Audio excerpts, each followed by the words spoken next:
Check, check. Oh, wow, that's loud. Got loud ground service vehicles out there. What is going on, everybody? Welcome back to the channel.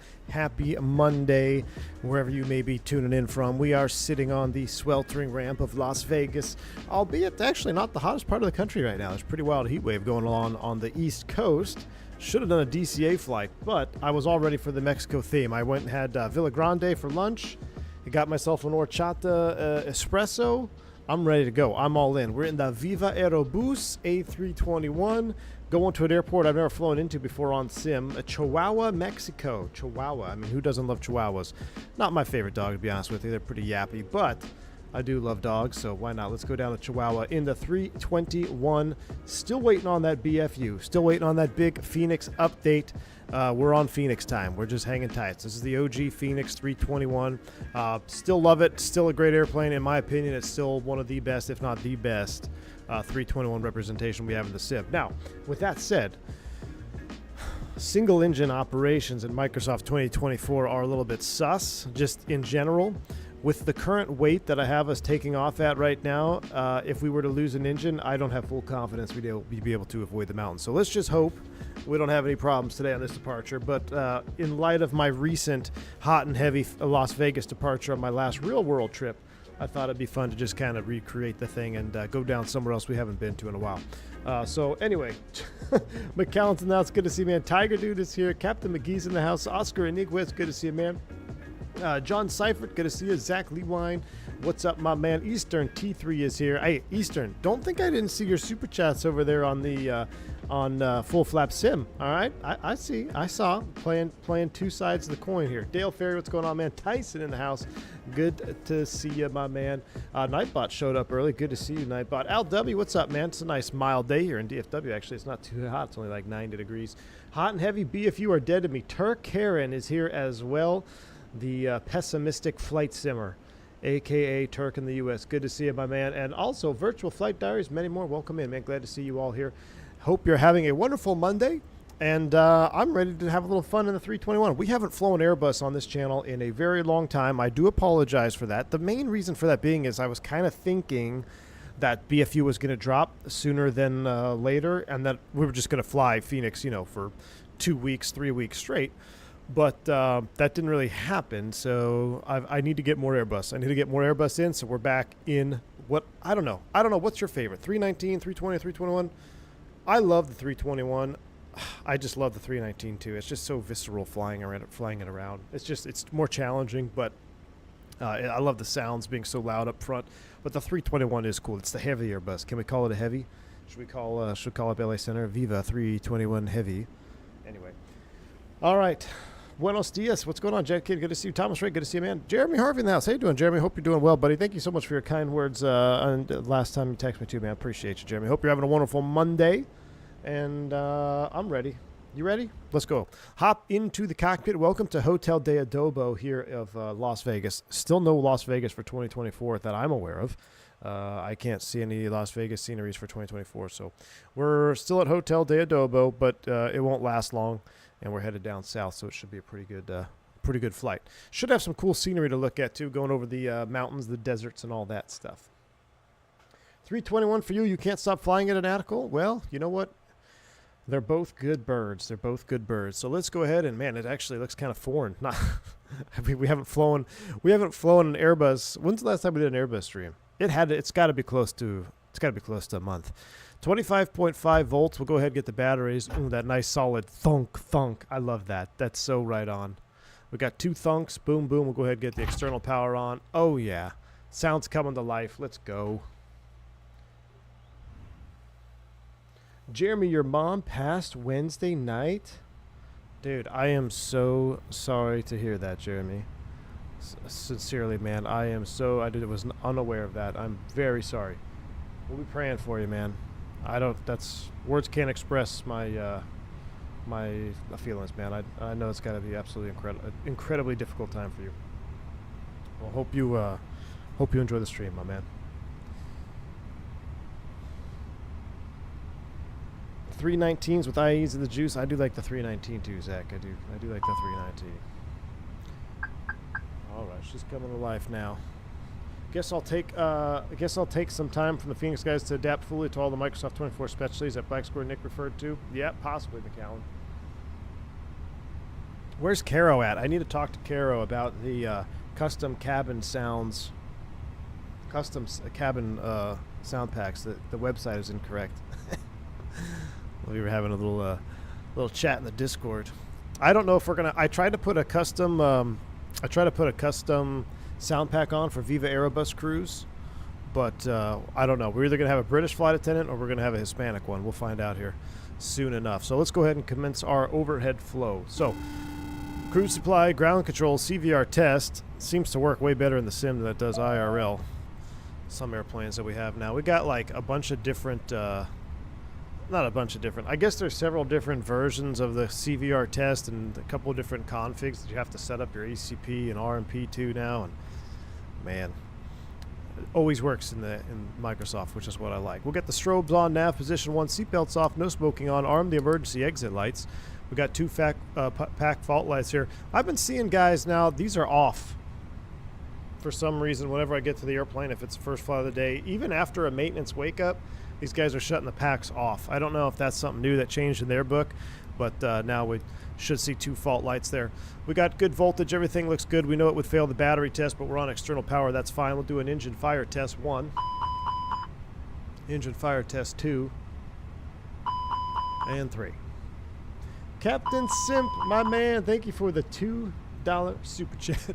Does this guy know what he's doing? Man, I sure hope I can figure it out. It's been a while since we've been in the bus.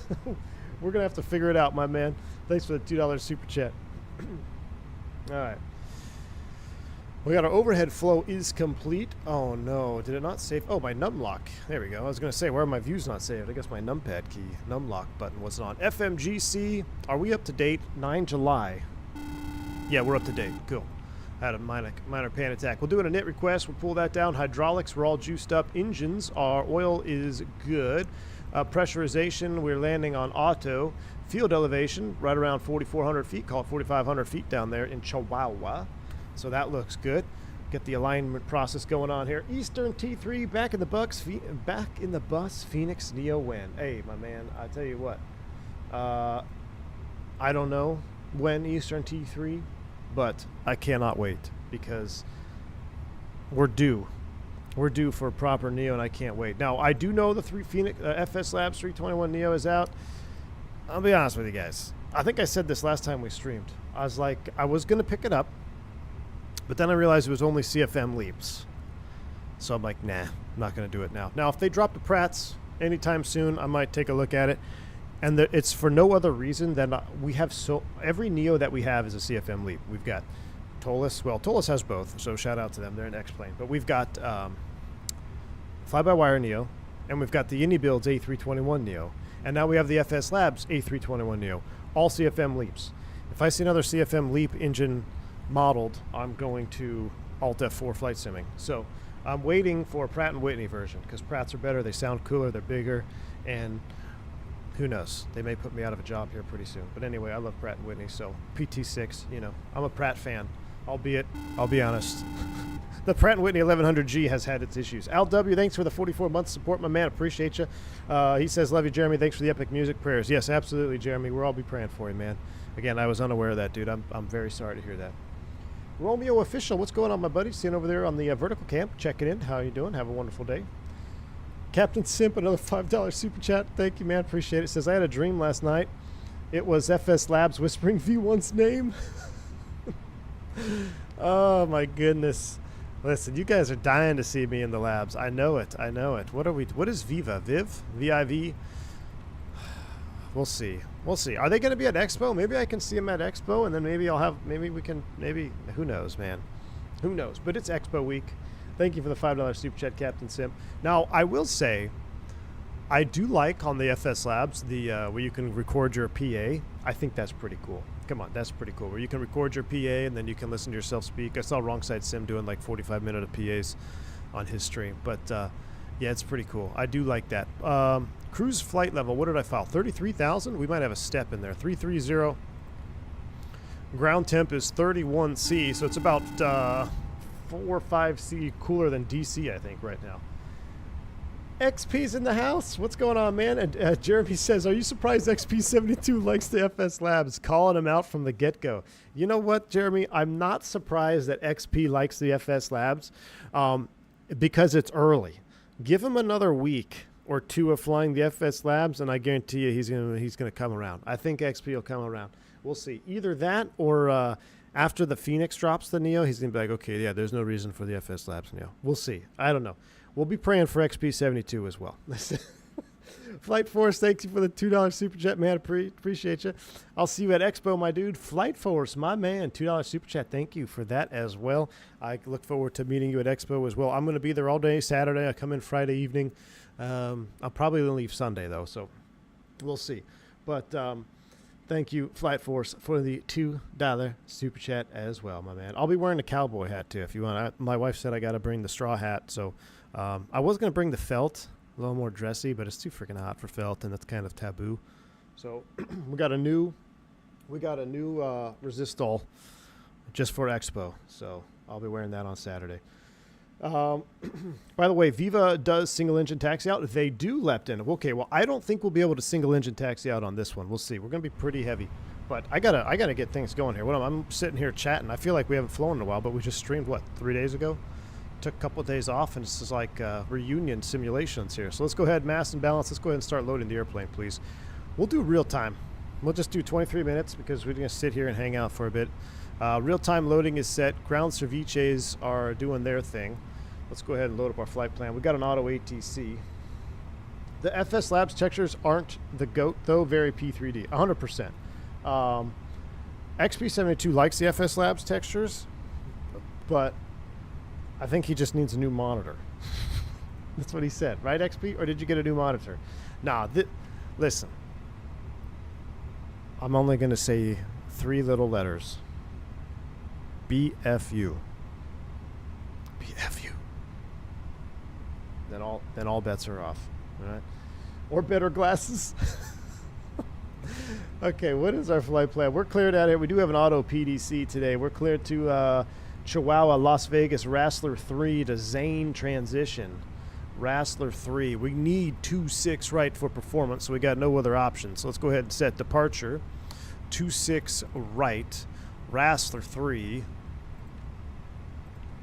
We'll go into Zane. We'll insert that. Boom. I'm going to trigger Turk. I know it, Vodka. I know. I'm going to trigger him. It's okay. That's all right. Going all the way down there is our flight plan down into Chihuahua. They got us on a nice little arrival here, but I'm not sure what we're going to be landing, but we'll just go with what's planned for right now. It's about an hour, 34 minutes flight time, so things could change. But right now we're coming down the Vixer 1 Alpha, and we have a planned landing runway of 18 left. So that could be right or wrong. We'll see here in a minute. 18 left does not have an ILS to it, does it? No, it doesn't. All right, RDAV 18 left. Should we fly it as, what is it, FLS? Mad Dog Sim, my man, appreciate the $5 super chat. Appreciate you. V1, I think it's time for some DCS action in the F-15 heat. Mad Dog, what's up? Thank you for the $5 super chat as well. Appreciate you. You know what? Fly Navy has been bugging me to get back into DCS. We shall see. I did see the F4U Corsair released as well, which I do have a little bit of an interest in flying that. I think that's pretty cool. We'll see. No approach via. We'll just load it in from there for right now. We'll have to look at it en route. All right, flight plan's in the box. We've got to do a couple other secondary things here. Let me get some water. I'm dying of thirst. Hold on. I left my water over here. Give me one sec.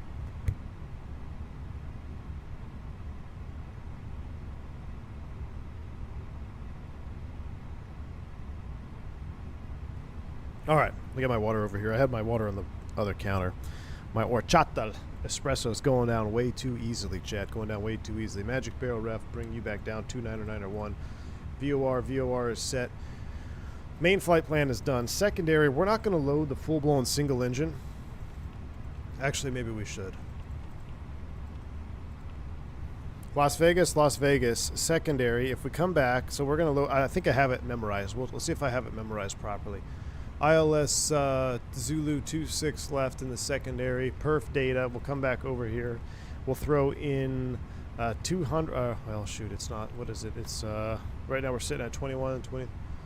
Let's call it 2350 in the barrow. I think that's wrong, but or 2380. That's fine. If it comes down to that, we have a lot more problems. But I'm just going to put some arbitrary data in here real quick off the ECAM 31 degrees. Why is my gross weight in kgs? I'm going to need to change that. QNH is 29 or 9 or 1.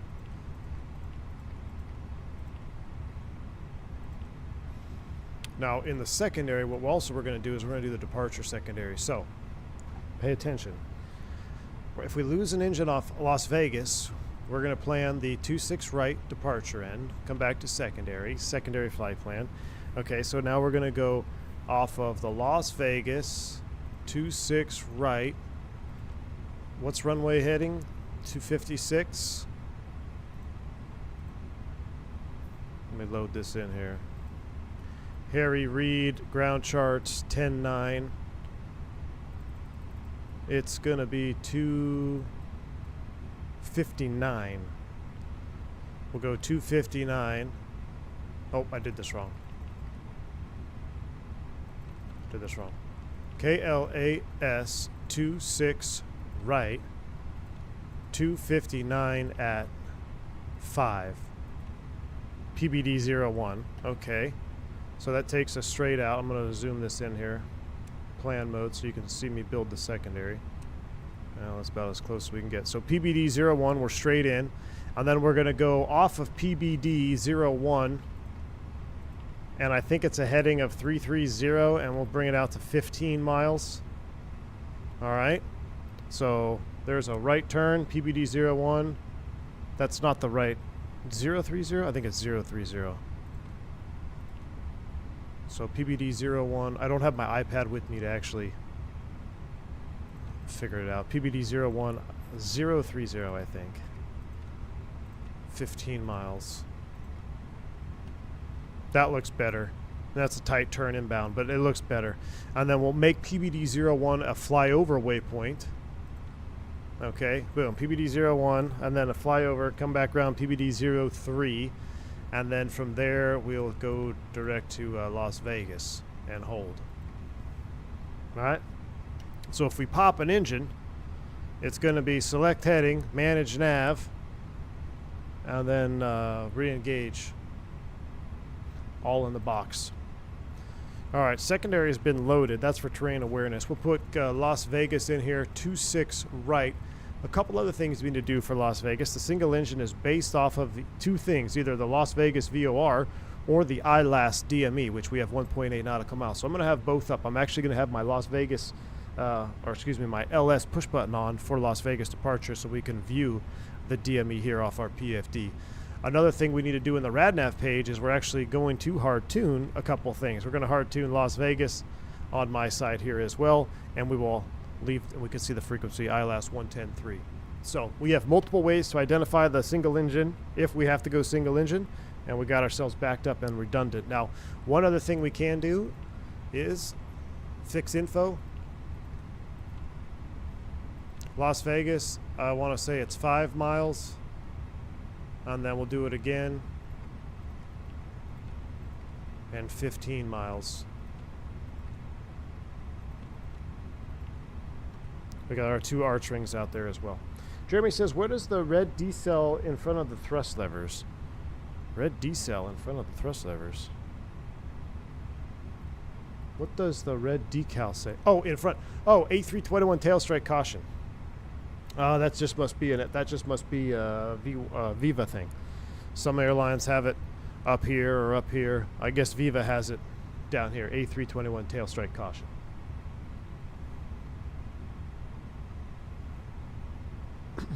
The sim looks very smooth today. Make any changes? Nah, man. Just flying the Fenix. The Fenix is like butter all the time for me. It's one of the most optimized airplanes in the sim for me, which is crazy to think because, in my opinion, it's probably one of the most highly detailed airplanes that we have in the sim. Actually, it is. So, as far as jets are concerned. All right, our secondary is done. Our RadNav is done. Our progress is done. We're left with an IT B. We'll leave it there. We are still refueling. We'll put the fuel page up here. So we'll leave our fuel tank pumps off. It's probably getting a bit toasty back there. 32C. Let's get the APU primed up. While that's warming up the computer, let me go to settings real quick. And units. Feet, inches, kg, pounds. Thank you. I know with Viva would do it opposite, but to keep myself streamlined here, I do have cabin announcements on. We'll see what happens. What other stuff is all? RAs. We don't have a 2,000 foot call. 1,500. I don't think we have 400. 300, 200, 150, 40, 30, 20, 10, 5. I think that sounds right. Just do a little bit of modification there. All right. Those are all set. Departure perf. Let's do a prelim load and sync live. Let's see what the prelim says. Uh-oh. Oh, this might be a weight issue because we changed.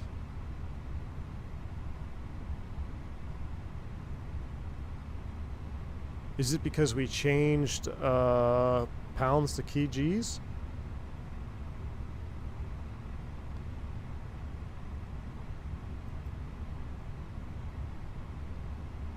It has us Rutrow.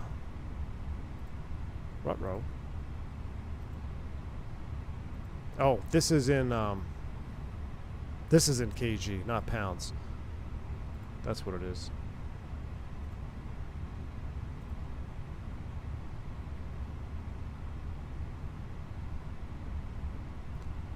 So let me look at SimBrief here, and I'll put it in pounds for us.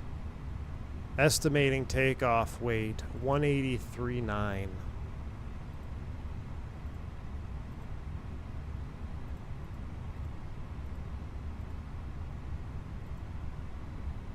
So with 183.9, it gives us a flex temp of 45. Right now, that is within 10 degrees. Oh, it's close. We're not going to flex on that. We're going to go Toga. So we'll force Toga, and we'll do a flap 1+F. We're not going to clear the mountain single engine. So we'll resync 1+F. Toga packs on. And now let's see. What did I say? 183.9?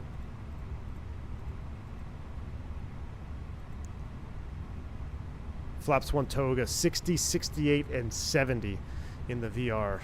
Now, that I accidentally sent those, but we'll have to resend those here in a minute. So we've got our perf data. Prelim is set. Our fueling has been completed. Get our fuel tank pumps on, seatbelt sign on, get the APU fired up. Let's take a listen.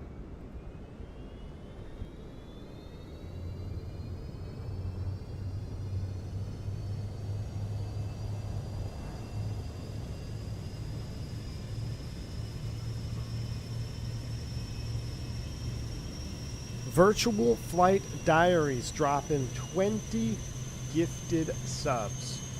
Virtual Flight Diaries, my man, thank you so much for the support. A 20 gifted sub bomb from VFD. Thank you, my man. Appreciate the love and support.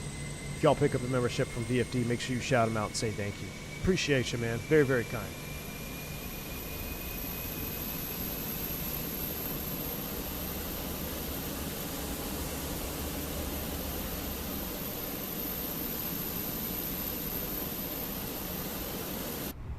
All right, we're up and running with the APU. We'll get the chrono on for a 3-minute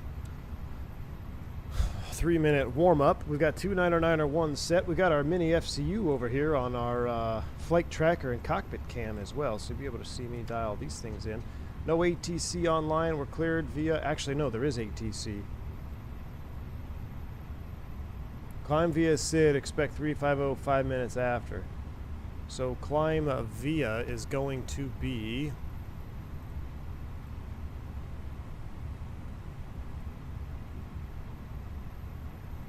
Jets flight level 190. Oops, my mouse. 19 is set on the Wrastler. Left-hand turnout out of here. All the way around T-tone Viz, 810. At or above 13, climbing to 190. Okay, that all checks. So 190 is set. Why is our...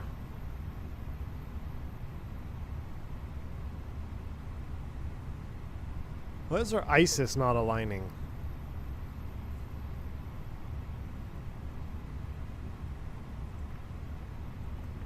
Why are we Cat 2? Am I missing something?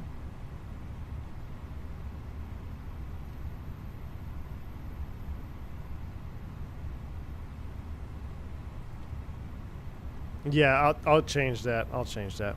These aren't our real speeds. It's an MEL. We can't go without that though. Legitimately.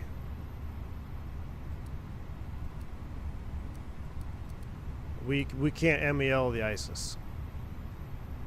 That is a required instrument.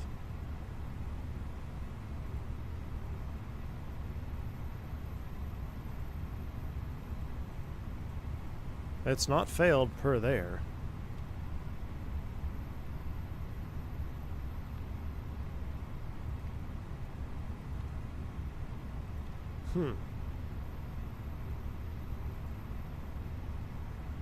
That is peculiar.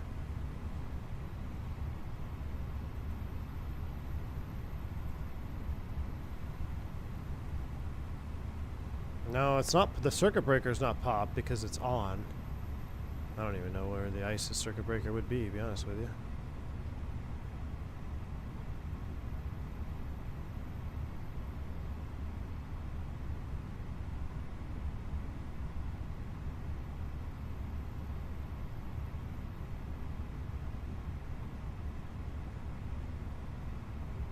Nav standby instruments.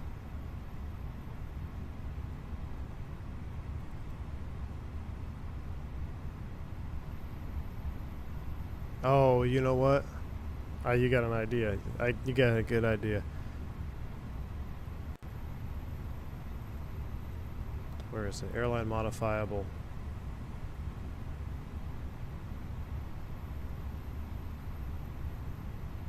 Where is the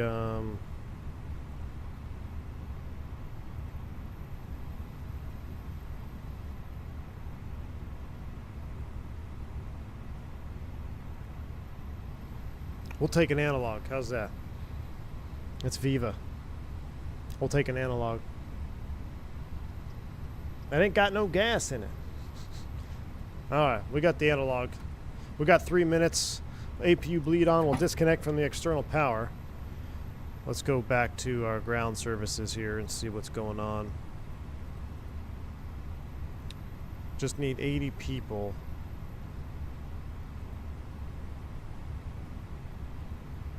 Yeah, the prelim keeps going to KG. I wonder if it's because maybe my settings for the livery didn't save.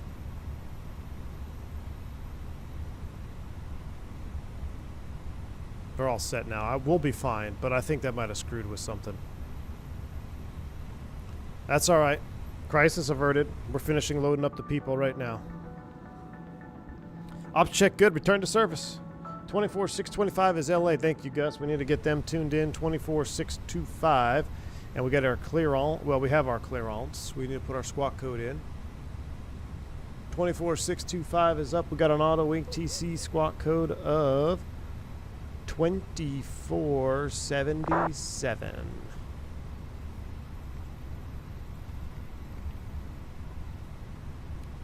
Turn it on right now at the gates so they know we're coming. 2477. 190 is blue. Terrain mode is on. Our 3-minute warm-up is completed. We're just finishing boarding right now. We got a Southwest taxi in now, doing Southwest things. Wonderful. American next to us. Beautiful day. All right. I'm back. Try switching to analog. Thank you, Eamon Burke. Appreciate you, man. Can you give me your Microsoft Flight Simulator setup? Exclamation point specs, Lacona, but it's really, I'm just rocking Microsoft 2024 right now. The only thing that's not default is the Fenix 321. Everything else is default. Default airport, default sim, no mods. Yeah, I might just be the prelim. So 2378 LA Center, climate safe level 290. Now.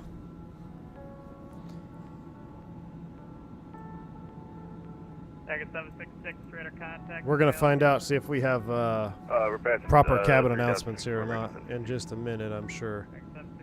Did anybody find the cabin announcement, custom cabin announcement instructions confusing?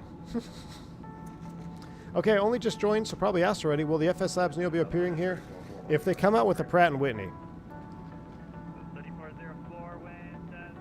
Did I update Moza firmware? Nah. Nah, I didn't update the firmware. Don't need no firmware. It works great. If it ain't broken, Don't fix it.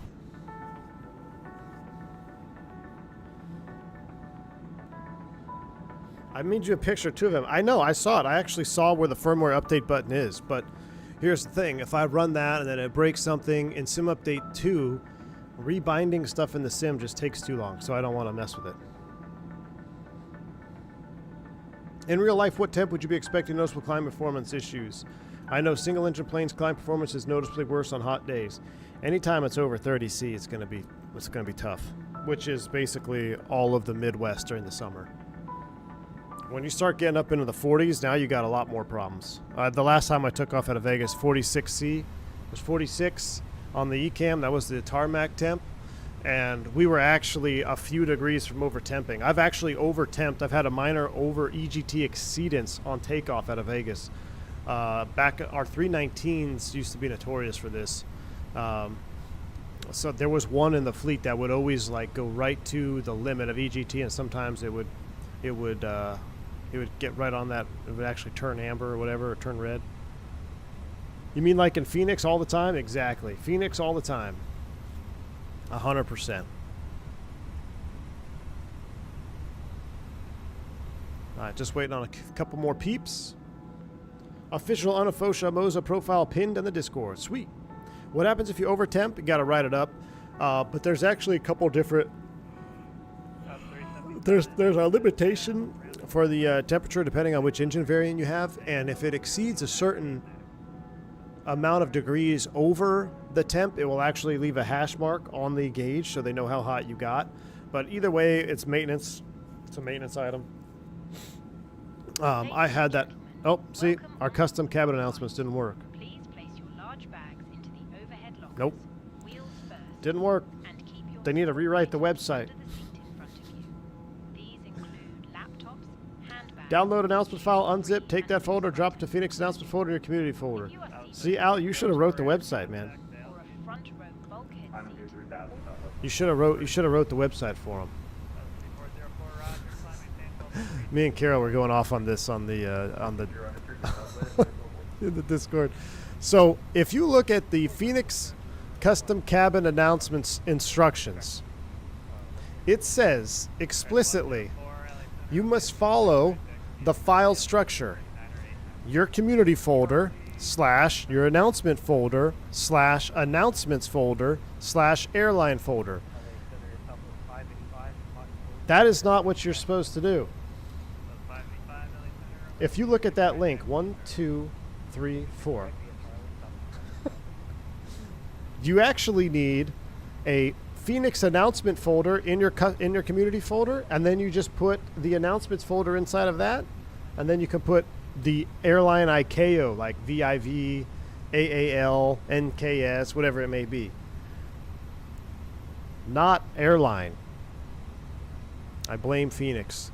That's my biggest gripe with the Phoenix A321 is their custom cabin announcements file structure instructions are incorrect. See, Anatical. See, if that was there, perfect. That's a great way to do it, Anatical. I like that. Community, Phoenix announcements. Beautiful.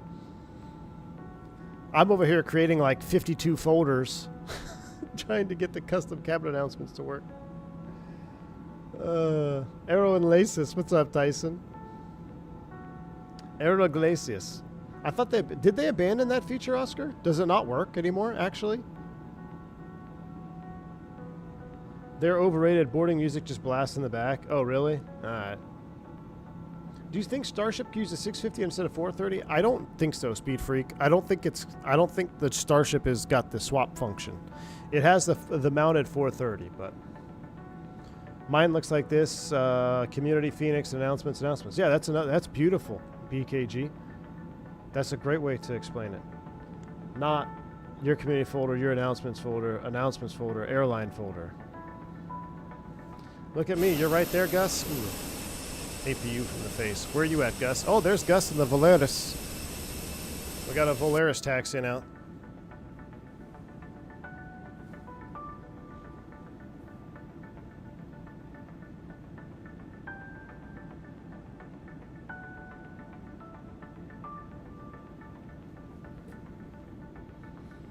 Look at that beautiful 321. Nice, Gus.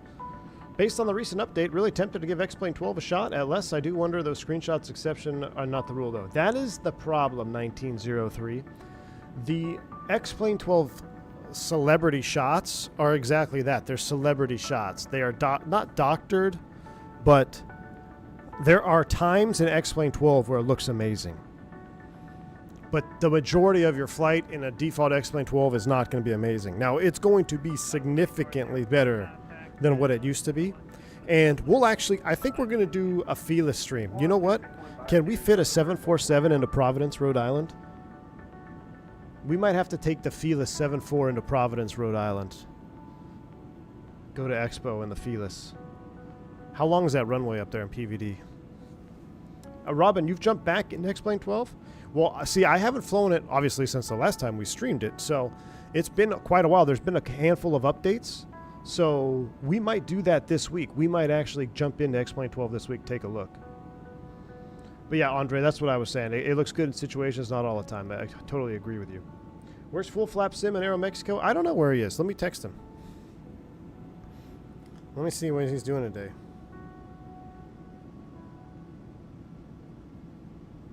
Let me say, why are you not streaming?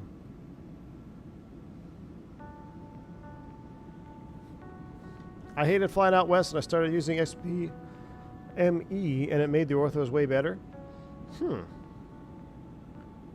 With Flight Sim Physics, you could probably fit a 7.4 in a Provo, Utah. You got a point there, Bilge Mafia. You got a point. 8750? Oh, yeah, we can stop 8750, 100%. Yeah, we can stop there. Are we done yet? Ooh, we have 6 more packs to go. 6 more passengers to go. All right, let's do a little cockpit briefing. Ground control is on. All right, you got any threats over there? Well, I haven't flown the Airbus in a little over 3 weeks here on stream, and I don't have my EFB with me. And our secondary engine out flight plan was done from memory, and I'm pretty sure it's wrong. I don't remember what the first turn is off of PBD-01. But other than that, I don't have any threats. All right, sounds good. We'll have the train push button on so we can see and avoid terrain. As far as single engine stuff is concerned, if we lose an engine, I'll have you guys read off the single engine procedure. I'm just going to fly the thing and avoid the mountains. Sound good? Sound good. We're going up to flight level 190 on the Wrastler 3 departure. Restrictions in the box right now, we don't have any issues. IRL, I had issues meeting T-Tone. It was showing us crossing T-Tone at 5,300 feet. So we're definitely not too bad right now. We'll see what happens. It could also be because we don't have our final weights in. But that's all I got. We're going to start them up both 2-engine taxi. That's it. All right, cockpit prep check. Cockpit prep check. Maintenance log tail number. Onboard check. Gear pins and covers removed. Seatbelts are on. ADIRS, nav, and fuel. We have 24.4 on board, 21.4 required. EFBs are checked. Cockpit prep checklist complete. We'll dismiss that. We'll go to the ground services page. Let's go ahead and close up the doors, close up the cargo doors, chocks and cones. GPU will be removed. We'll go to perf takeoff. Let's sync our final load sheet. 184.7 sync live weather. We're doing flaps 1 Toga. Yes, calculate. We'll send these to the McDo. We never sent our final weights to the McDo either. We'll send these to the McDo. There we go. Perf takeoff. We got flaps 1, 60, 68, and 70. Gross weight population here. That looks good. 0.4 taxi, 24.4. Perf takeoff 60, 68, 70. Flaps 1, no flexes. Set trim 1.0 up. Flight plan still showing us crossing T-Tone even higher than that. So we got plenty of climb perf in Microsoft Flight Sim. All right, let's go ahead and get ready for pushback and start. We'll call the ATC here in a minute. Beacon light is coming on. We'll give them a call when we're ready to taxi, right? It says advise spot number and ATIS for taxi. All right, we ready? Let's go. We'll put the full screen cam on here. Boom. Haven't had one of those in a while. And let's go to here. We'll disconnect the jetway. Connect it to cockpit to ground. Ground to cockpit, go ahead. You ready for brake release? Stand by. Ramp is holding our push.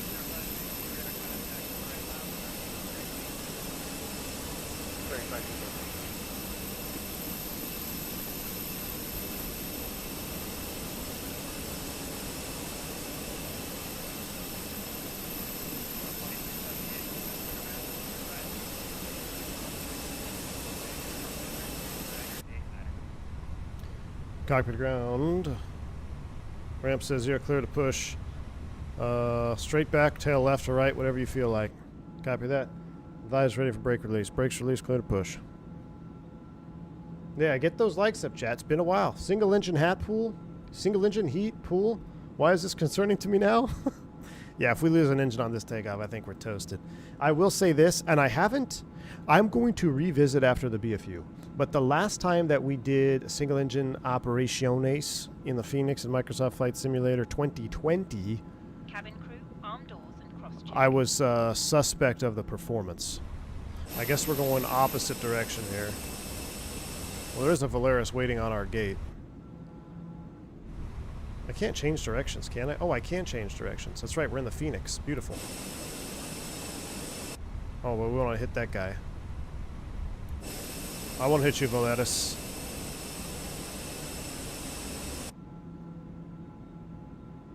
Was he really waiting on our gate? That's dedication to flight sim right there, my man. Yep, Throttletek pilot Skippy. Why is single engine performance bad? I don't know, Jeremy. It just seemed like in the sim, I wasn't getting the performance numbers I was expecting to get. At least I wasn't getting the numbers that I have been accustomed to. Oh my gosh. Volaris, really, brother? I was going to push away from you and you just taxied right through me. And this is how the A320 was born. Bro, nice wings there, though. Freaking Gus. My goodness. Unbelievable.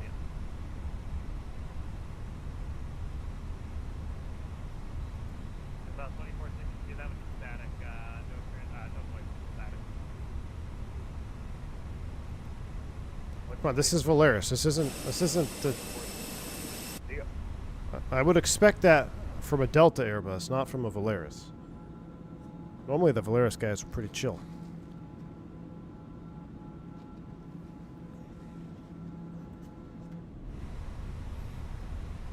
Alright.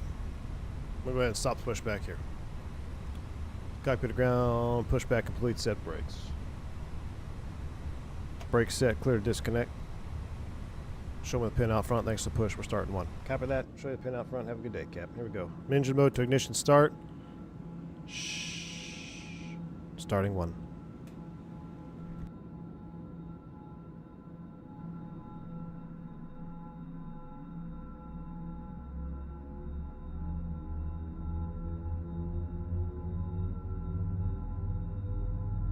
Estimados pasajeros, les pedimos su atención, por favor. It worked. A continuación, los sobrecargos estarán realizando una demostración muy importante para su seguridad. Agradecemos su completa atención por unos minutos, aun si viajan con Viva Aerobús frecuentemente. Ladies and gentlemen, we request your full attention as the flight attendants demonstrate the safety features of this aircraft. Espanol. Tyson, did you see my burrito in the Discord, man? Even if you fly with Viva Aerobús frequently, we would appreciate your attention for just a few minutes. Para su información, nos encontramos a bordo de un Airbus 320. Airbus? I love it. Claramente señaladas. Starting two. Dos en la parte posterior del avión, 4 ventanillas de emergencia a nivel del ala y 2 más en la parte delantera. Le sugerimos ubicar la salida más cercana a usted. Today, you are traveling on an Airbus A320, which One. has 8 emergency exits. 2 located at the rear, 4 over the wings, and 2 at the front. Please take a moment to locate the emergency exit nearest. Dude, that baby crying is giving me PTSD. I keep looking over my shoulder. Coloque la punta metálica dentro de la hebilla y ajústelo. Para desabrocharlo, levante la tapa de la hebilla. To fasten your seatbelt, insert the metal tip into the buckle and tighten the strap. To release it, lift the latch.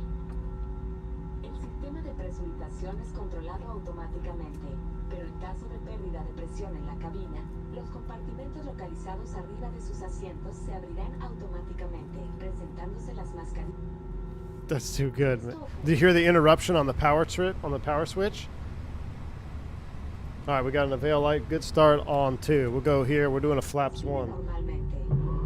Aun si la bolsa nos dé Oh my gosh. oxígeno estará fluyendo. If your eyes were closed, you would think you're on a real airplane. Hello, American. Rotate. O alguien que requiera su ayuda. Colóquese primero usted la mascarilla y la adicional al acompañante.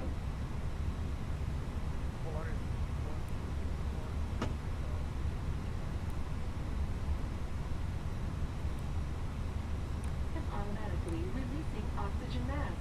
Look at that. You can. This occurs, pull down on the oxygen mask nearest to All right, you. we got 2 good Place it starts. over Pitch your trim belly needs to valve. be Secure the elastic band and breathe normally. 1 up.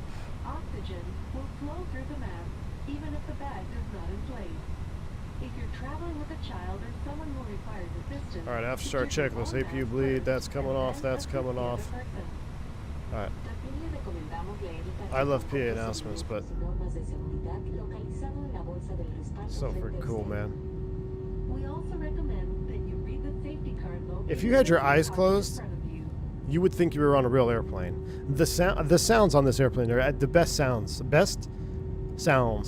ever for an add-on is the Phoenix. It's just so good for a jet aircraft. Prop, probably Starship or Dukes. All right. Well, we got 2 good starts. After start checklist. Let's do it here like Viva. We'll do a flight control check here after start. Full up, full down, neutral, full left, full right, neutral, rudder, full left, full right, neutral. All right, that's all good. We're ready to go, and we are at spot. Who keeps calling me, man? Everyone's calling me. What is going on? Where is our spot number? We are spot 2 with information. Janky. No, Sierra.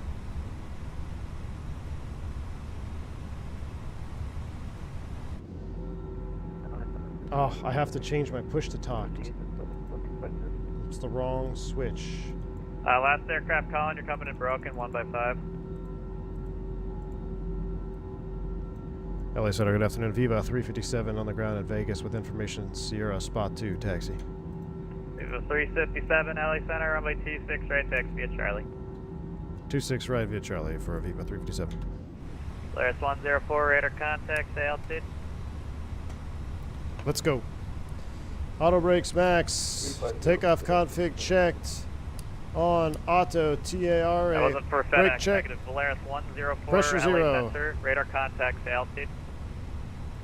Lost. Here we go.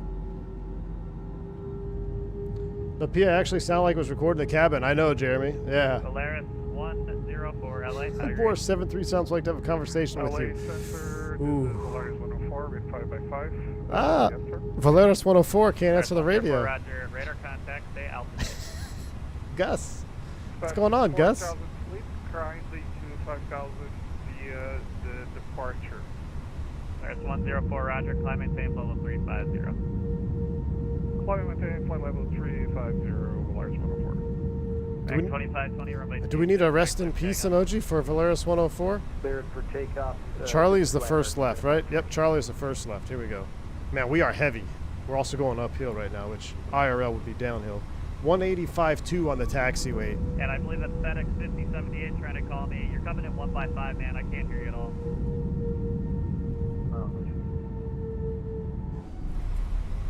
Okay, that's a little better now. FedEx 5078, So, LA Center, like I contact said, left. real world Vegas, this is a downhill taxi, and it's actually very difficult to keep the brakes cool. And FedEx 5078, But recycling in transponder, 2024 Fox default Las 006, Vegas, this is an uphill taxi, 2006. requiring extra thrust.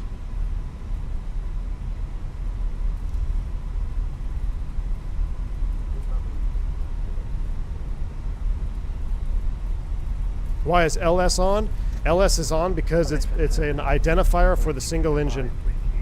We have to verify DME either off of the Las Vegas VOR. I think it's 3 miles off of Vegas or 2.9 off of ILAS. So it's free to have them both up. Have them both up. Got me a fresh bourbon and a cigar. Ready for cruise flight. On my way to pick up some packages. Sounds good, bearded aviator. Sounds good, man. Welcome aboard. Turk Karen says, too bad Phoenix can't implement proper brake fan simulation? What do you mean? Like the brake fans don't cool the brakes down? Well, here's the thing, Turk Karen. Did you know that the brake fans actually only cool the temperature sensor down? Not necessarily the brakes. I mean, they do cool the brakes down, but they blow right on the sensor. That's why you have two separate limitations. It's 300C with brake fans off, or if the brake fans are on, you can't take off unless you're below 150C because of the disagreement between the actual brake temps and the brake temp sensor. So if your fans are on, you got to be below 150C for takeoff. United American 26 right, Charlie, Polaris 2027. American 2520, radar contact, altitude. Passing 41, American 2520. I added a custom song for every airline just because I was bored. I even replaced the default Phoenix sounds in case I don't have one already downloaded. Nice, Fanatical. Well, now that I figured out how to create all 15 different folders, I might throw a couple more announcement packs in there. We'll see. All right, this is probably our final load sheet here.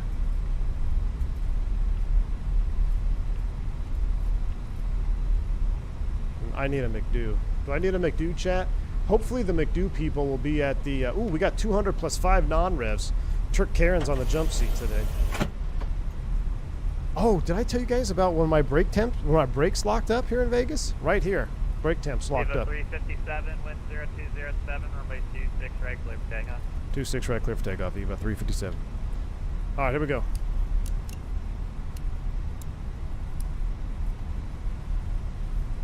Come on, baby, up the hill, up the hill. Eamon Burke, I was to download this sound pack and then I left. I'm in too many Discords, my man. Mickey G, what's up, man? The bow hunter himself. Dude, I can't. Yeah, this is so uphill. This is so not IRL. Immersion ruined. Uninstalling 2024. I'm going back to X-Plane. Look at this friggin' hill here. This is not what this looks like. How long is the flight, Chris Duper? Airborne flight time, 1 hour, 37 minutes. You're sweating in 15B? Ah, we're all sweating. My bad, dude. We're all sweating our butts off right now. AC's on. Alright, we're actually going to try to do a proper, semi-proper lineup here.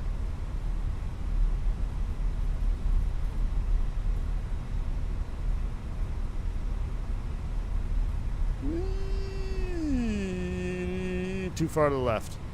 Alright, we're clear for takeoff. Y'all, we haven't had yogas in a long time. Proper yogas, so let's do it now. Yogas in chat, spool them up 50. Here we go. Nope, we ran pack temps on. Yoga.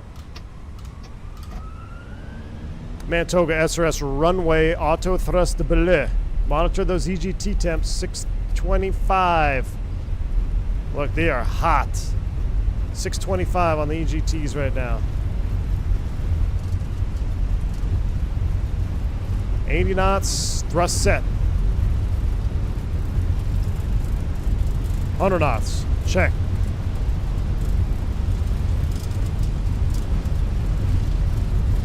Man, I can't imagine if you flexed on this, you'd be taking up the whole runway.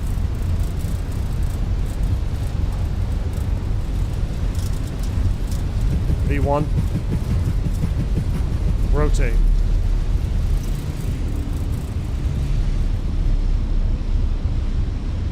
Positive rate. Gear up. Navin. Fly with. 1098.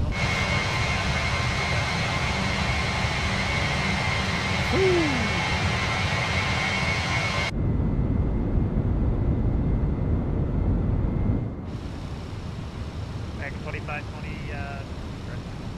Oh, welcome to Vegas wind shifting. Level 300, American 2520. Thrust reduction. Radar contact, altitude. Passing 3,700 for 8,000, Viva 357. Viva 357, roger. Climb via SID for now. Climb via SID, Viva 357. Thrust climb, nav, auto thrustable. We're above 4, which is way better than what we did IRL. It was also 10 degrees hotter, so. This is where she's going to struggle. Watch this. 500 foot per minute. Let's turn our noise canceling on to like at least low so I can hear myself think. We need to be at 230. It's going to be. We're going to have to do a auto flap retraction here. Here comes auto flap. 652 American 2520 TS. That's going to bring us to S speed. We're doing our best to meet 230. A little bit slow there, but that's all right. We're doing our best. All right, there's S speed. Flaps 0. Watch that VLS. After takeoff checklist.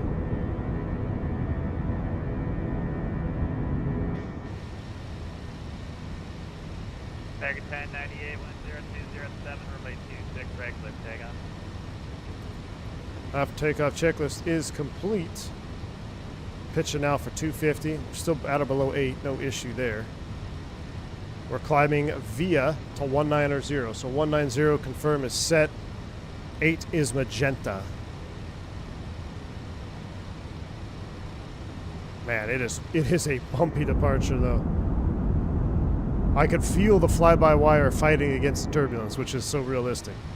You just see it happening. You see the PFD kind of sliding around. You can see the wings out there shaking. Hey, Turk Karen, how's the wing flex on the FS Labs? Is it good? Asking for a friend.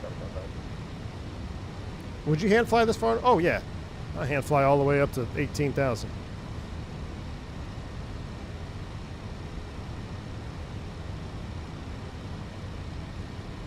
Look at that speed shift off there. That's just Vegas, man.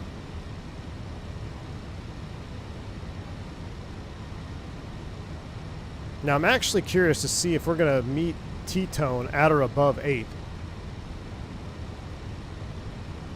We barely met it when I did it. When we had that ordeal in Vegas.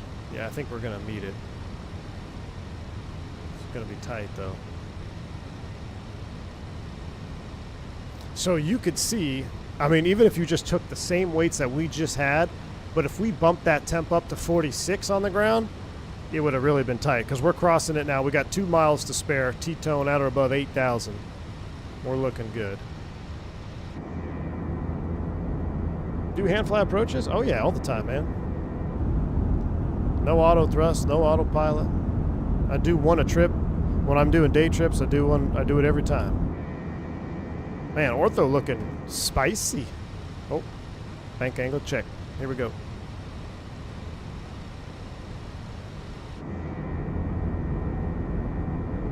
Mike McLaughlin, what's going on, man, on the vertical cam? Good to see you, bud. Look at that highway overpass. That looks so good right there. That actually looks real.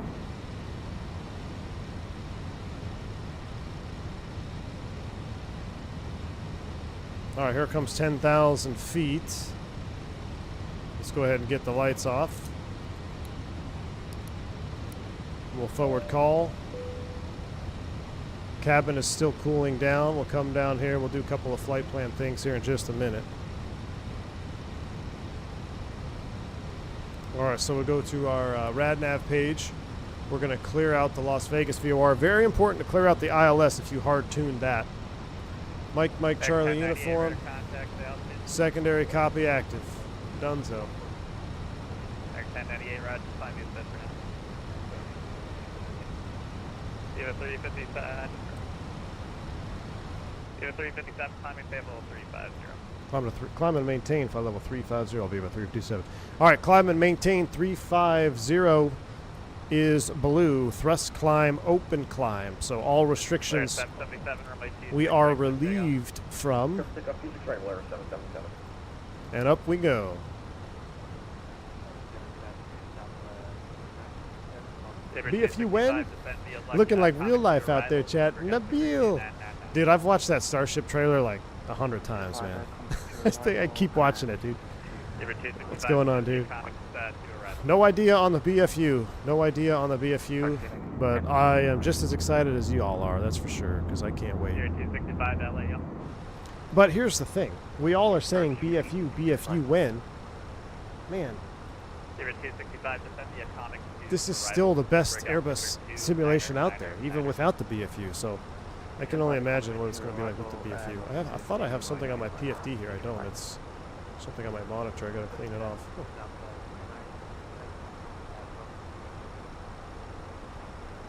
South 2967 LA Center, radar contact, turn right heading 36. Months, not years. I'm gonna ask the flight attendant to bring me a blankie. First class is chilly. Man, you're needy back there. 68. Man, the environmental system works way better in the sim. Works way better in the sim. It varies plane to plane, you know. When it's over 40C, I don't care what airplane you're on, it's probably going to struggle keeping the plane cool. 777 Roger, climb maintain level 390 unrestricted. 390 unrestricted, Blair 777. Oh yeah, forgot the Tyson. 2378, runway 26 left of the line. Are you happy now, Tyson? Alright, let's go AP1. Autopilot 1 is engaged. Adios, Las Vegas. Beautiful departure. Time for a sip of horchata. Yeah, horchata. Clearance 104. The horchata espresso from Vegas is from Starbucks. Highly recommend. I'm going to ask the flight attendant to bring me a hot flight attendant. Oh, jeez. AJ. Thanks for $3 super chat, man. We're all hot on this flight, that's for sure. 609er contact. Perfunari, exactly. I tried the horchata espresso and wasn't impressed. Really, Steven? Did you get rid of the oat milk? Substitute oat milk for like 2% or something. I don't like oat milk. But I like the horchata with 2%. V1, I ditched Starbucks and got with Dutch Bros, way better tasting. Oh, 100% PKG. I'm with you all the time. Dude, only problem is here, small town Texas, Monday everybody's closed. The only coffee place open is Starbucks. Now, I will say the horchata latte that I can get from my local coffee shop, I agree, way better tasting than the Starbucks one. But as far as Starbucks is concerned, I think the horchata one is still pretty good.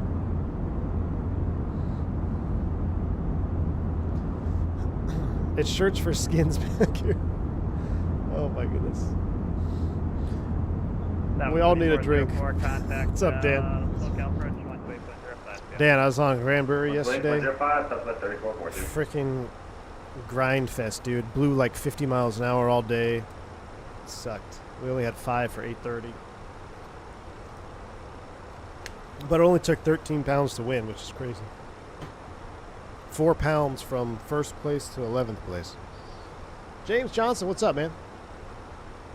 The lavender matcha? No, I can't do the lavender stuff. I don't know why anybody decided to put flowers in coffee. My wife got one time. I tried it. Was highly disappointed.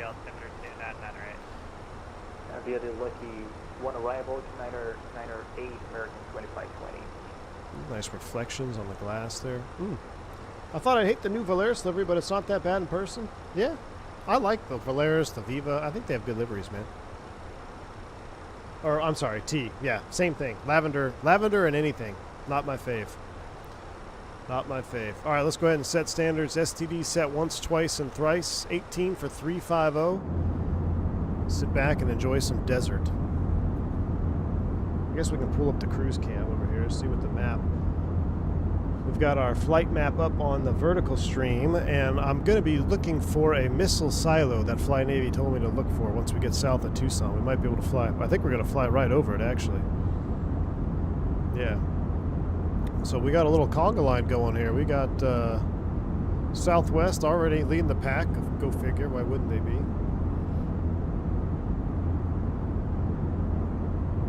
We got a Volaris. We got Gus, who can't follow ATC instructions. Ourselves. We've got American.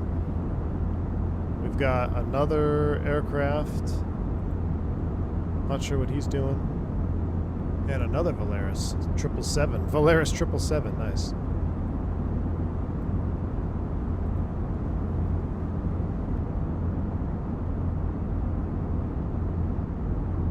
Sorry, 369, 8,000 for 230. I tried the olive oil coffee at Starbucks, never again. Olive oil coffee? I didn't even know that was a thing. Coffee that smells like laundry doesn't sound too appealing to me. Agreed, James. Put lavender in my bourbon. 1536 Valley Center, runway 19 left, taxi via Delta, altimeter 2987. We'll have to monitor our climb perf. Right now we're only doing 1,200 feet per minute. Beautiful sun, beautiful desert climb out here. Do you know if there's a Starship Discord for questions? I don't know if there's a Starship Discord. I know there is a... is there a Just Flight Discord? I know they have a forum presence. Start. I know there's a forum presence for the Starship. I'm not sure about a Discord, man. What's up from Pensacola? Trying to get back in the Phoenix today. Been loving the Dukes lately, though. What's up, Adam B? Have I seen the Easter eggs to the Starship? No, I don't think so. Can confirm I had the olive oil coffee and immediately got donuts. All right, Steven, so not recommended to have that for pre-flight. No olive oil coffee. It's just lube for your stomach. That sounds dangerous. Clarence 104, Albuquerque Center's offline, radar service or matrix. Have I tried the new Blanton's flavor of lavender? No. I've not tried any lavender or anything. The Titan, is it Titan missile silo? Yeah, the one off Highway 19. 2370 heavy, welcome to Vegas, cross runway 26 right, taxi park via Bravo, Yeah, Titan. Yeah, Titan Missile Museum.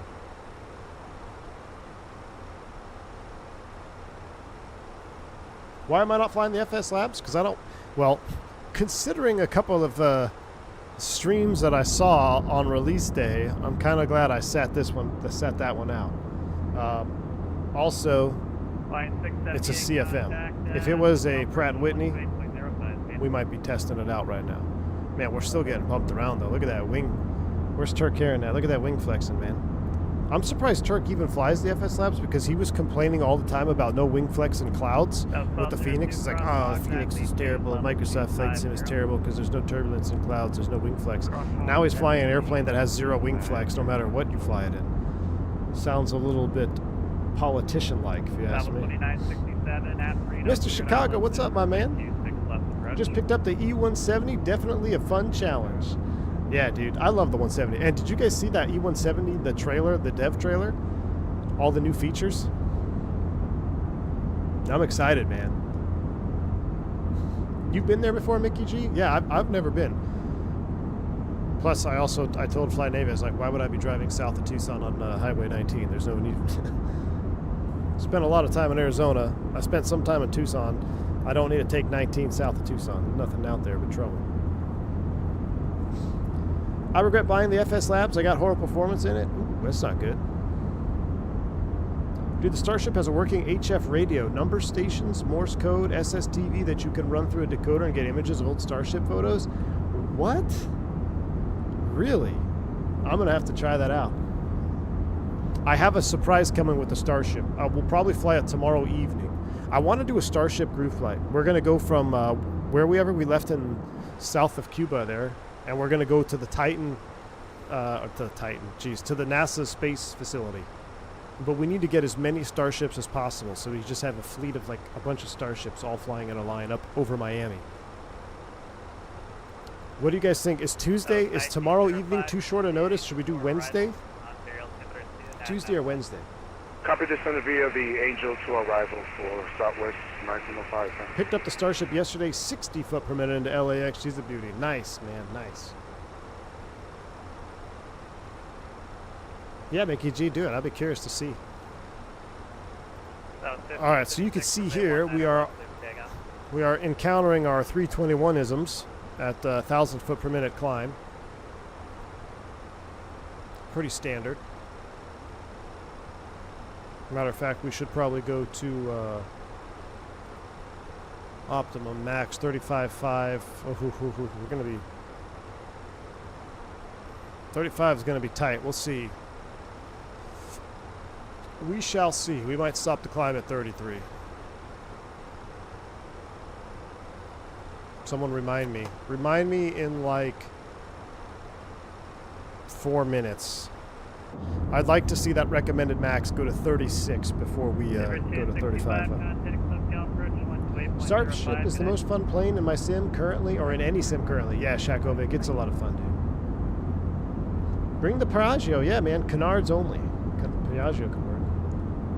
Steven, you work late tomorrow, so Wednesday. All right, well, maybe we'll do Wednesday. Back in the 60s, they considered building Dark Knight silos here in UK, but it was canceled. Oh, really?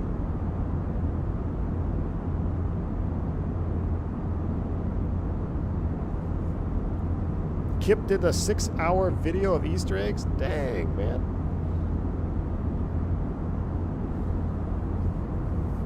I was looking for FS Realistic. I don't see your 737 profile. Did you delete it by chance? Oh, Skystream. I haven't had FS Realistic in so long, dude. I couldn't tell you if it's even still on there, man. I don't use any of that stuff, and I don't use FS Realistic or anything like that. SN Aviation, what's up, man? Return leg? Probably not, dude. Probably not.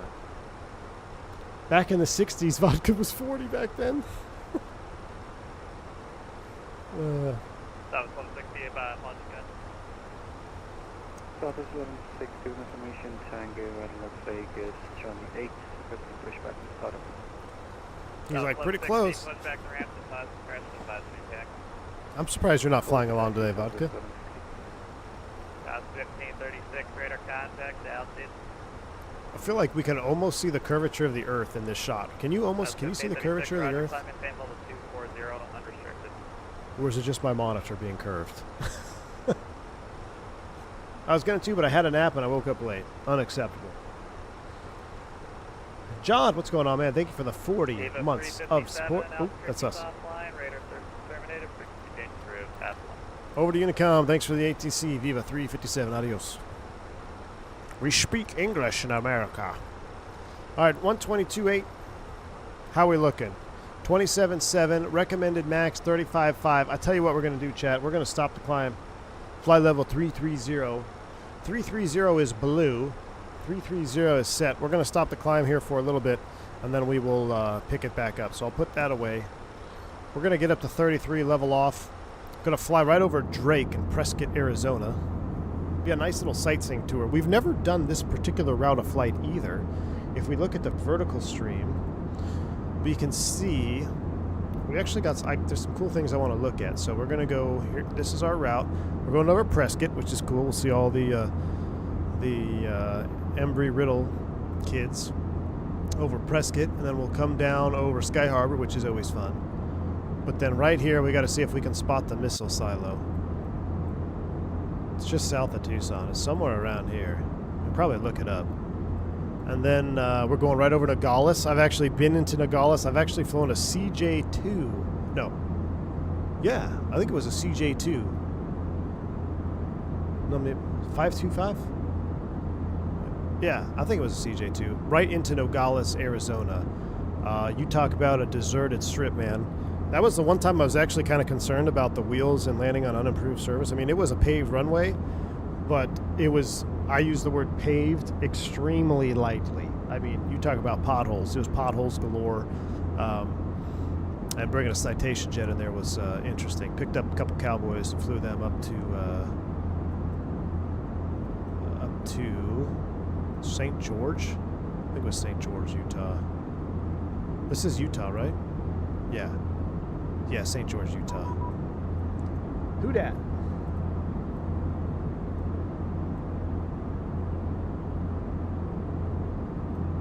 My name is Mike. I am one of the VATSIM supervisors. The time is 2113Z. Please reply. Am I supposed to reply to this guy? Does he think I'm not online or something? I'm going to say hola. I said hola.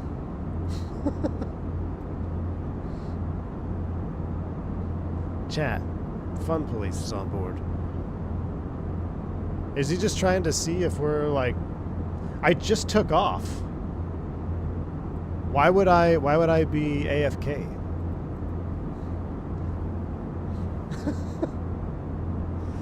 We're busted. Should I say the time is now 21:15 UTC? Please respond.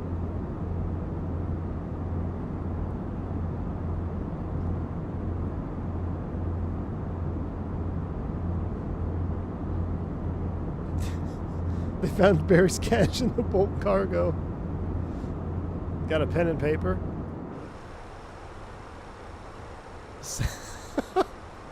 I'm gonna do that, Tyson. New phone. Who dis?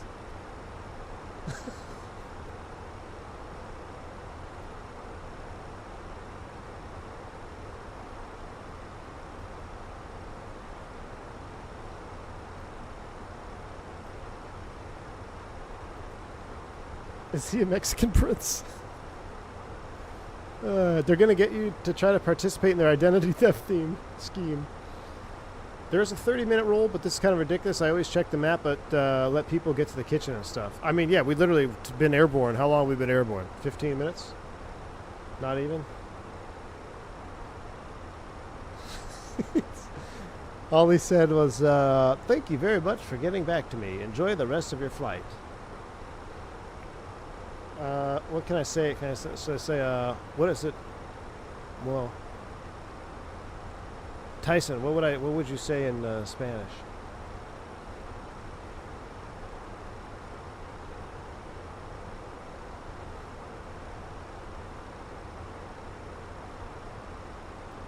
This is this while people do 10-hour circles and the Indy builds 350. Gracias, gringo. Oh my gosh.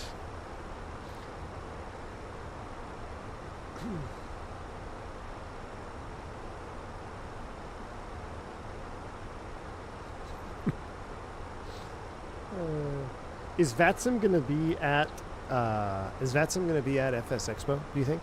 Do they go to these things? Drew Smith, what's going on, my man? Alright, so Drake and Prescott is off the nose right now. So, oh yeah, so here we go. That's cool. This is Prescott Airport. Embry-Riddle is down over here, I think.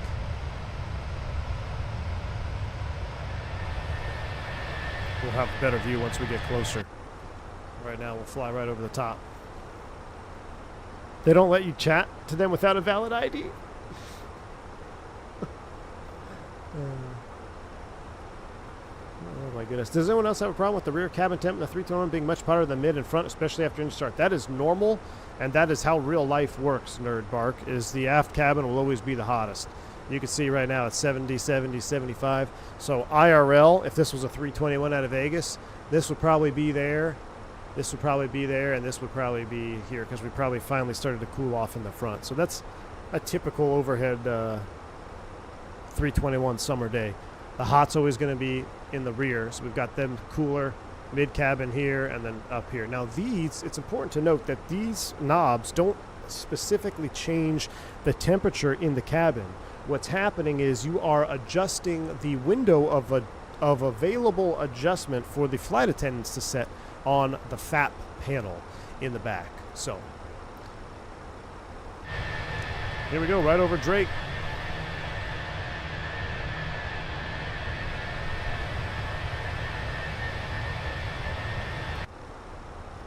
The views are all over the place today. Flying over Prescott Airport right there. Very cool.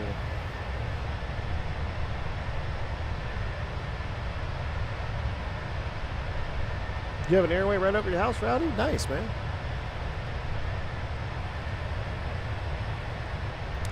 So I was doing a lot of flying out of Prescott. I would drive from Scottsdale all the way up on this highway right here, through the mountains, all the way back down to Phoenix. But yeah, there's the Prescott Airport. And man, you can see it. It's crazy how much detail it is. Yeah, I'm pretty positive. I think that's the Embry-Riddle campus right there. Somebody in chat might be able to let me know, but I think that's the Embry-Riddle campus, all those different buildings. Downtown Prescott right here. Home of the Granite Mountain Hot Shots. And then off the left, out past the mountain, Sedona, Arizona, Red Rock AZ is out over off the left side. Mika, what's up, man? The big boss in the front gets to decide how much AC the flight attendants can play with. Exactly, Harry, exactly. So if you want to, you could either freeze or steam the passengers. The flight attendants can't do anything about it. That is correct, Brian. That's why if you have them set differently than everybody else, they're going to call you like 15 times. Like, hey, can you lower the temp in the back? Can you lower the temp in the back? So once you get the hang of it, you know what they're going to want. Because let's just say you picked up the airplane, right? Cold and dark in Las Vegas for some reason. Maybe it came from a maintenance stand and all of the knobs are at the 12 o'clock position. If you don't do anything and you start up and start taxiing out, I guarantee you the flight attendants are going to call up and be like, hey, it's still really hot back here. Can you guys lower the cabin temp? Because even though this is approximately, I think, 70-ish degrees, I can't remember what the middle position is. I think it's around 70, 72 Fahrenheit.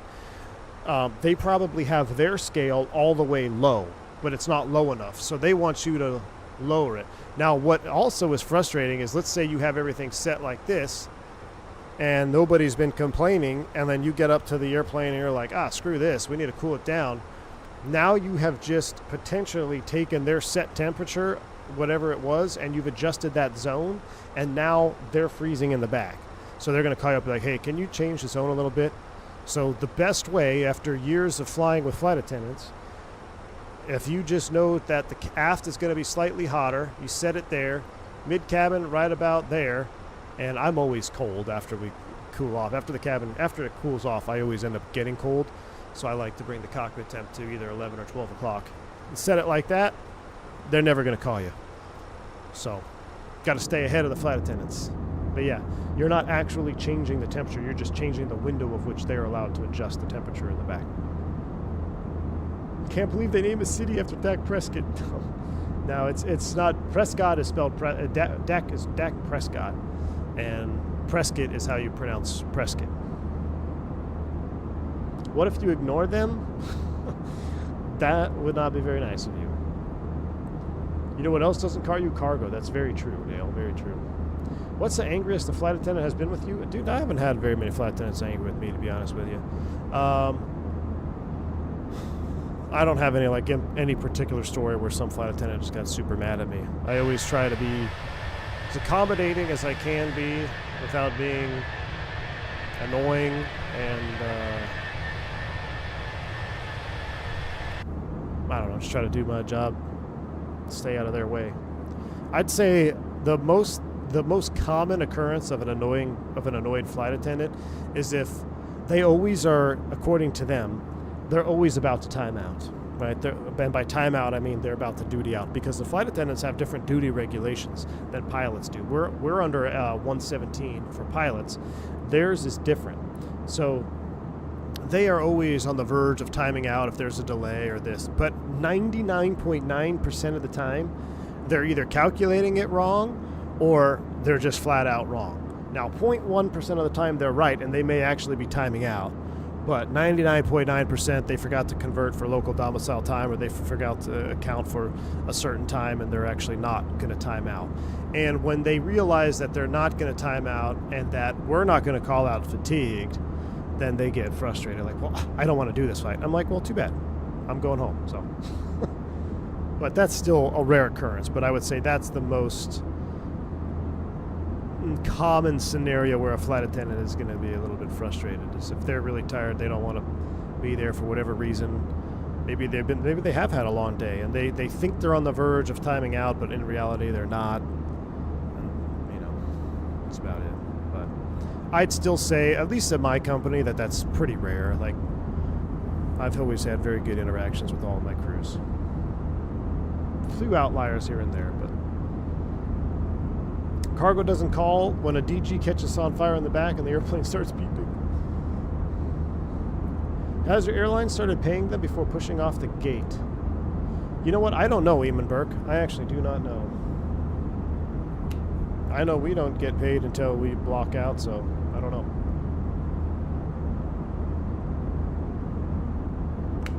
Trash bag water names. There you go. There you go, Jeremy. Trash bag, couple of waters and names. I don't even ask for waters anymore, because I'm a tinfoil hat enthusiast and I don't like drinking Dasani water because it has potassium chloride in it. So all we carry is Dasanis. on board our aircraft, unless it's the tarmac delay kit. So I just bring my own water. And I say that I typically do turns anyway, so I always have. I'll take a bottle of water and be good to go.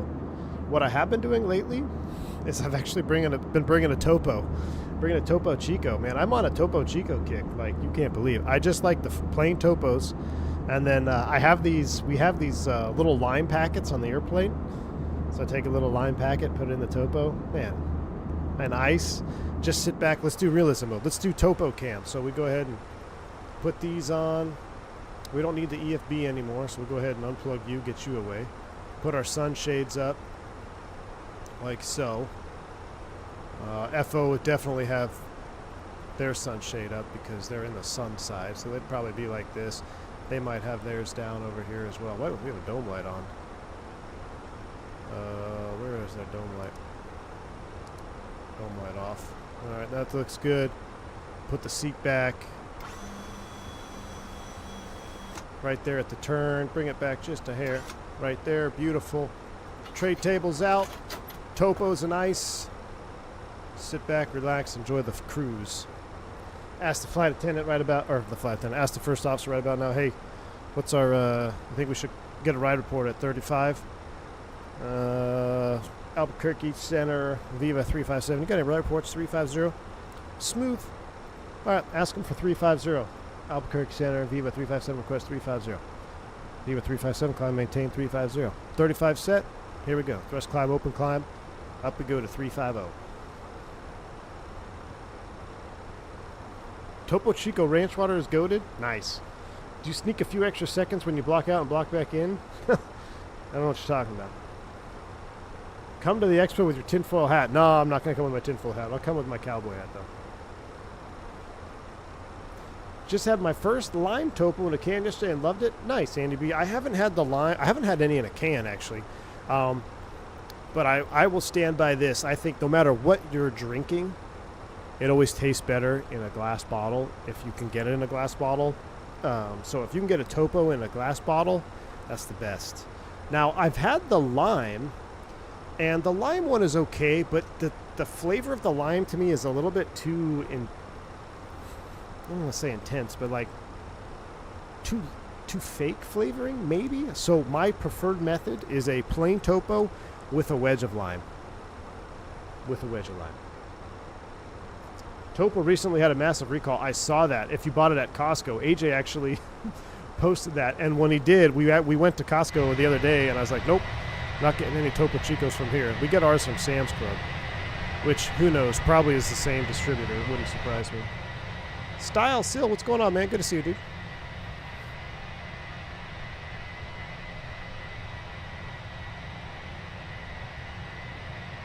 The cans are lined with plastic. Correct, AJ, yeah. Cans are lined with plastic.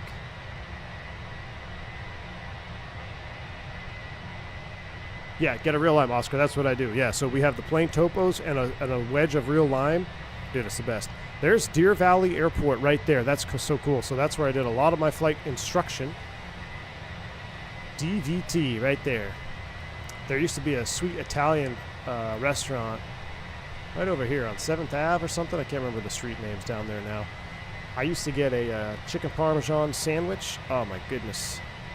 So amazing.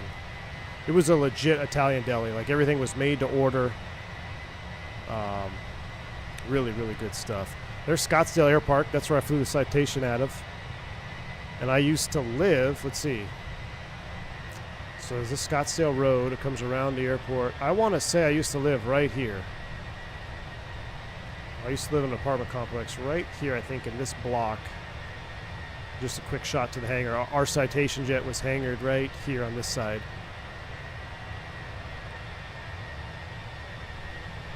Man, that's cool. Going right over downtown Scottsdale, AZ. We'll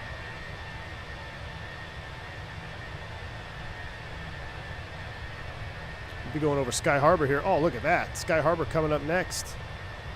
Getting a full tour today. So doing flight instruction, we take off at a DVT, come down here, do the Sky Harbor transition. You'd fly right over the mountains here. And then you'd pass. So you either have the east or west transition, VFR for GA traffic over Sky Harbor. and you'd either fly over the east side runway numbers or the west side runway numbers. That would be the transition. And I always thought it was so cool looking down there. I remember I did the Sky Harbor transition at sunset. The first time I did it at sunset, you know, I'm just an instructor, low time, and I'm flying over Phoenix Sky Harbor at sunset, the desert in blue hour, with all the lights at Sky Harbor Airport on full bright. It was just so cool. Just so cool. A little bit further south, we're going to go over ASU, Sun Devil Stadium right here. This is Tempe Town Lake, did some fishing there. And then for a long time, my secret spot fishing was right here behind this outlet mall. I can't remember what they call this. Tempe Town something? Tempe Outlet Mall. This used to be some of the best big bass fishing in Arizona. I mean, just insane. Until somebody found a dead body down there one time and then they gated it off. Ended all our fun. Tempe Marketplace, yeah, thank you.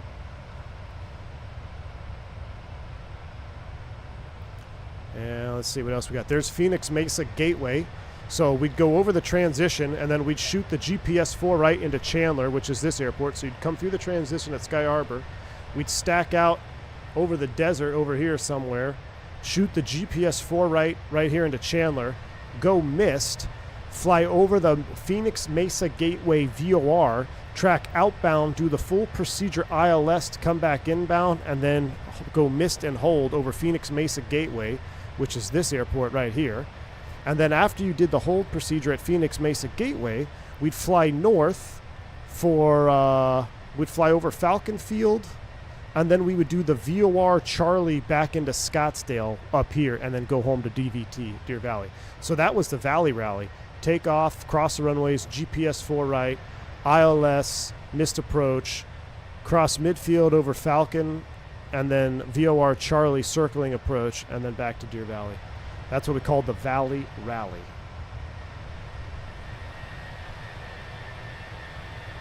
That's grown so much too. That's wild. First solo at CHA, CHA. What's CHA? Chandler? At Chandler? Nice.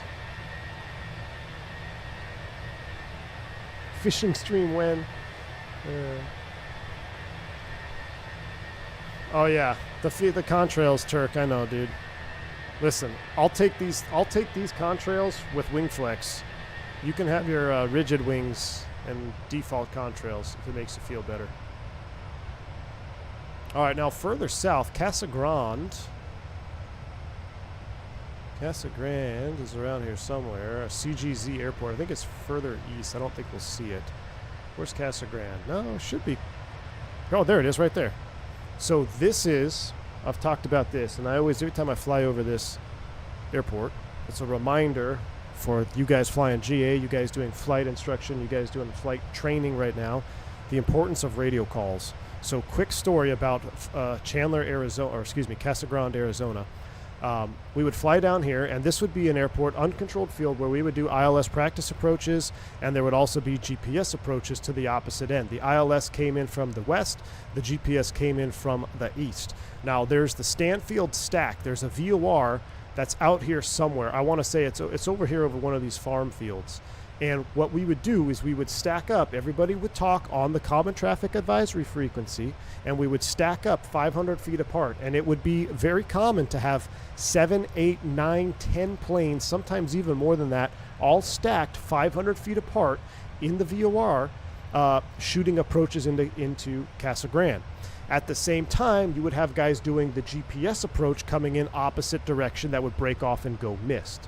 So one day we're sitting there in the stack, and everyone's talking, everyone's communicating. It's just a normal day flight training in Arizona, and this King Air, I want to say it was either a 200 or a 90, it came right through the stack, blasted right below me. We're stacked 500 feet apart, and no comms, no communication. This King Air comes right through the stack, right below us. They go straight in on the ILS approach, talking to nobody, no radio calls. So we're all talking on the radio, hey, there's an airplane inbound, look out. He's not talking to anybody. He's on short final to the runway. There's an Archer coming in on a practice approach the opposite direction. The King Air sees that aircraft, attempts to go around, loses an engine, VMC rolls and crashed right there on the runway. just on the north side of the runway, crashed and burned. And I saw it all go down real time. But that's just a hard reminder that anytime you're out there doing training and you're going into an airport and there's a CTAF frequency, the importance of not just saying your position, but also listening to what's going on. So you got to be listening to who else is in the pattern, listening to what they're doing, so you can be set up. I believe this is Eloy. Is this Eloy? This is where I jumped out of an airplane, did some parachuting. I don't think that's Eloy. Does Eloy have 3 runways? Where's my Arizona fans at? We find Eloy AZ here next. Let me see if I can look it up on the vertical stream. Career Trap, thanks for the 10 months support, man. OGs, remember the NDB in the channel? Yeah, actually, yes, I do. Oh, yeah. NDB's in the channel. Yes, sir. Yep, absolutely, man. You know what? Maybe that's what it was. Maybe it was the NDB. No, we did the GPS4 right in Chandler, but I do remember an NDB there. That's Coolidge? Okay, yeah, that's Coolidge. We don't want to, that's not it. Let me see where Eloy is. What is Eloy? E60? Pinal? Marana? Is it south of Tucson? Ryan Field, been there. No, it's not this far south. Maybe I passed it. So is it called Sawtooth now? Where's Eloy AZ?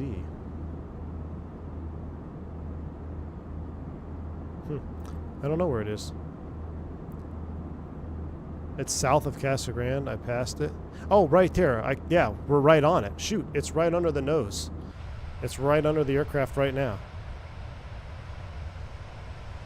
First one to spot a runway gets a thumbs up. It's not this, is it? Oh, there it is, right there. Eloy. So that's Skydive Arizona. I jumped out there a couple times.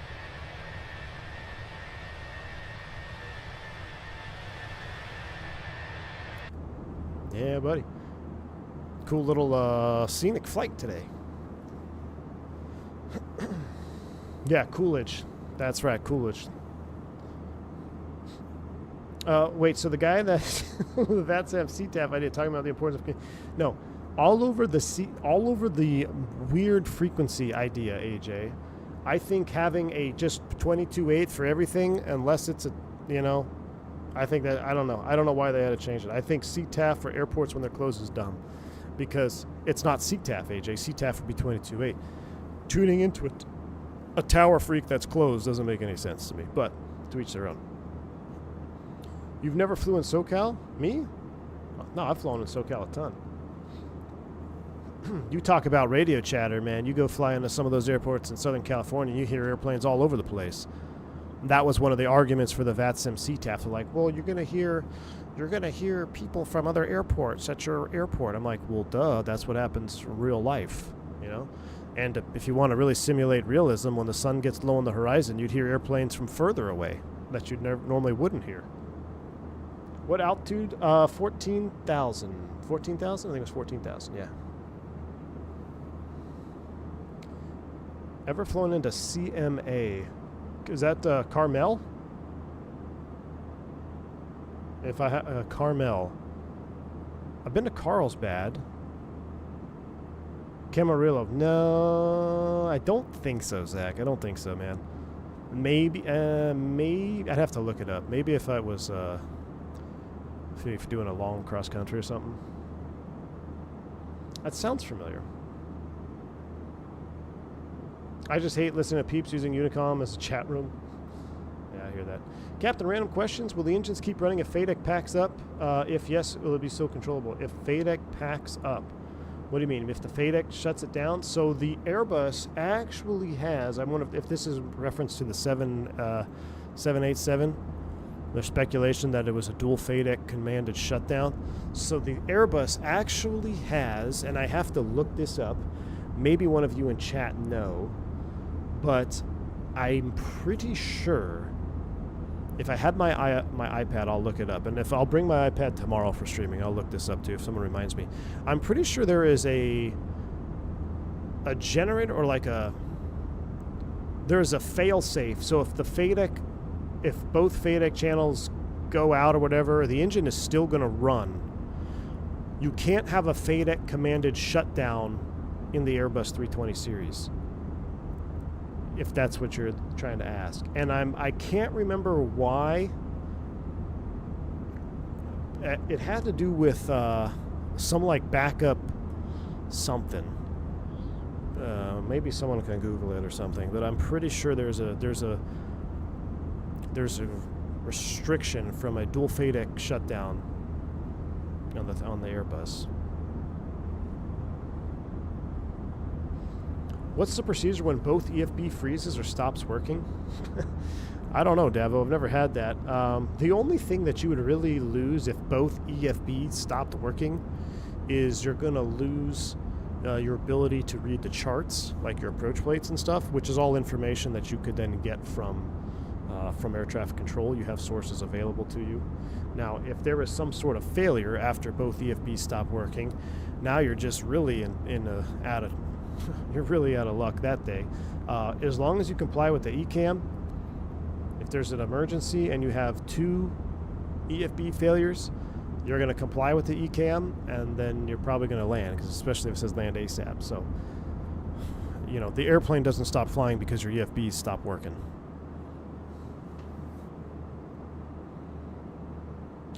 Yeah, the IDG, or the Permimatic Magnet Alternator.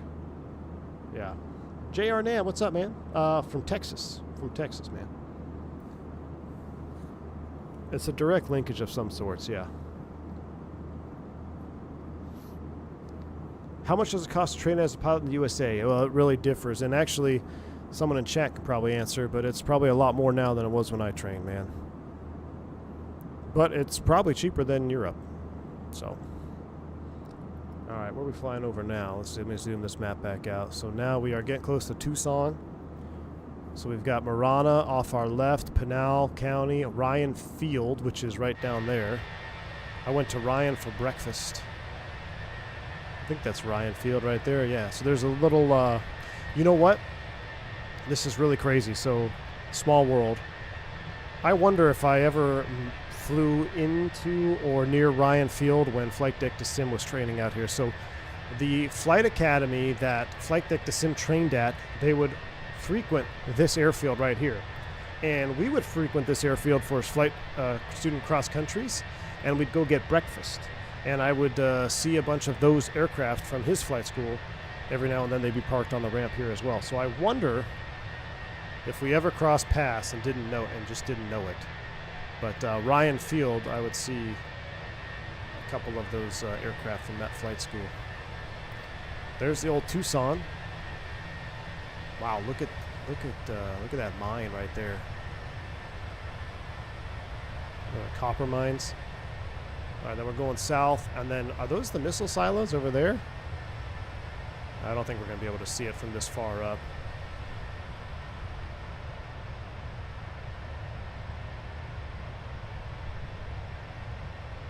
Just moved to Clearwater, looking into flight training out of St. Pete. Wish I would have done it at VYS in North Central Illinois. It's a lot less expensive there. Ooh. Yeah, but I think Cape High is St. Pete, right? Through Romeo Whiskey? Your weather's going to be there. Your weather's going to be a lot better there, I'm pretty sure.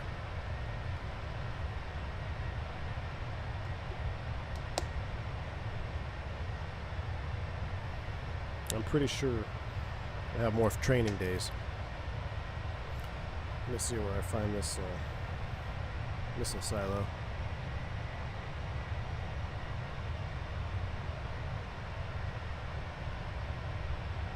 So Titan, it's just, oh man, it's right after, it's at Green Valley, so it's literally right in here somewhere.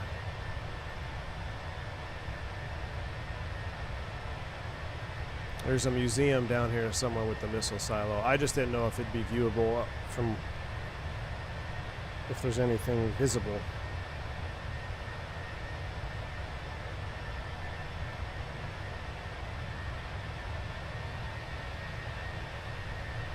That's kind of a weird looking pond of some sorts.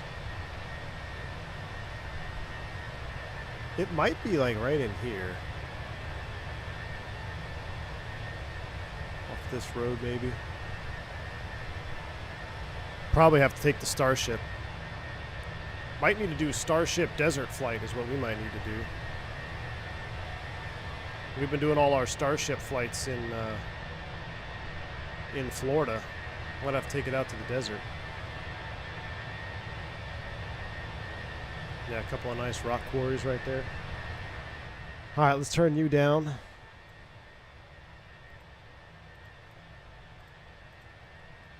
What do we got for tunes today, chat? What do we got for tunes today?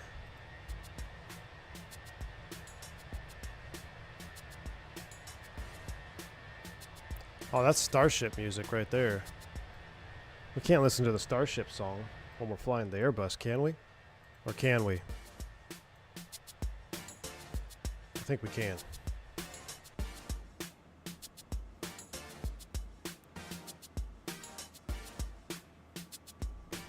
Zach Lewine, thanks for the 26-month support, man. Appreciate you.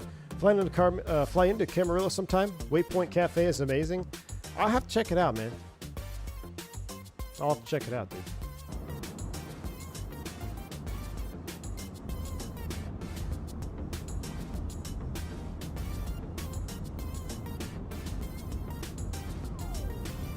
Alright, so now we're getting ready to go over Nogales.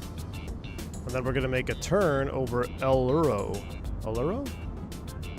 El Uro. That'll take us up towards Chihuahua. Man, how many? We got 1, 2, 3, 4, 5, 6. Got a 6 aircraft conga line.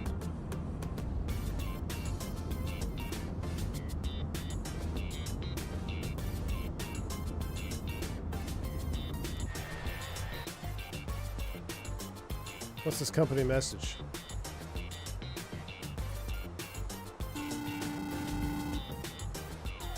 Viva Ops.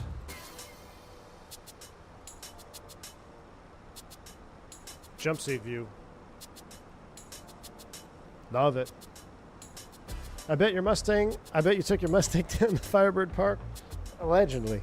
Also went out to yeah, was it Firebird International Raceway? I think it was Firebird. I used to go to a drag strip out there. I can't remember. No, I'm pretty sure the one I went to was West. Well, there's PIR, there's Fenix, and then Firebird. It might have been Firebird. It's been so long. Stalker AJ. Yeah, man. I used to run that thing down in the quarter. Friday night at the tracks, man. Did a lot of racing. My ETA is 2227Z. Well, my sim time is forward, so my ETA is 138Z. My ETA is 50 minutes. 50. 50 minutes.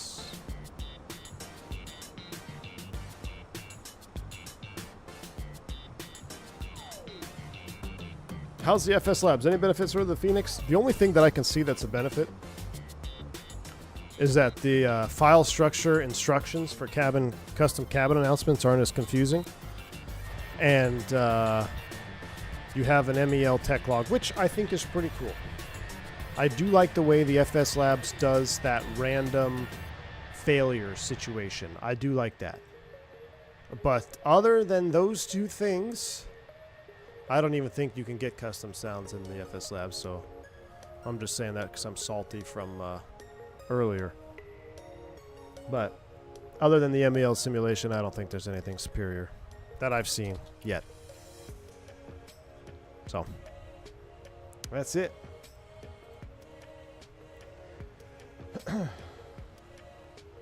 Yeah, Zippy, they actually did work.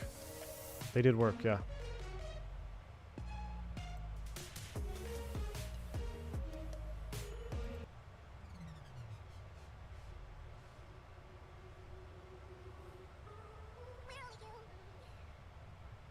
Oh, this song. I like this song.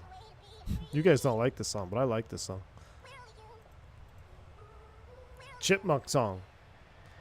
Well, Zippy, it's not that hard because Kara was in the Discord and he told me to delete a folder that I made. But according to the instructions, You are supposed to make an airline folder. According to the instructions.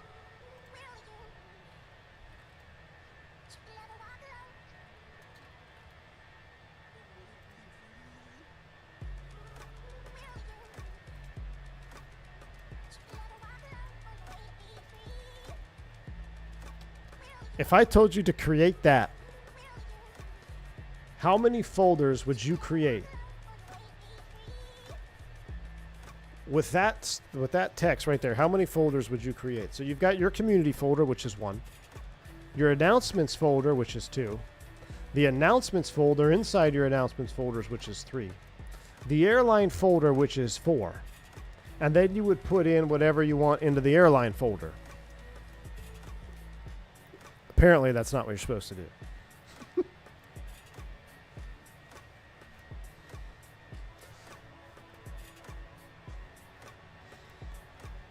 You know, this whole obsession with MEL's custom announcements and stuff is your fault for demanding working toilets after that Concorde flight.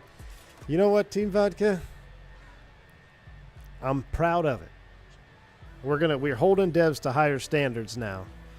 We need working toilets. We need MELs. Look, I doubt FS Labs watched or heard anything I said about MELs, but I do like their MEL simulation. I do. I think it's pretty neat.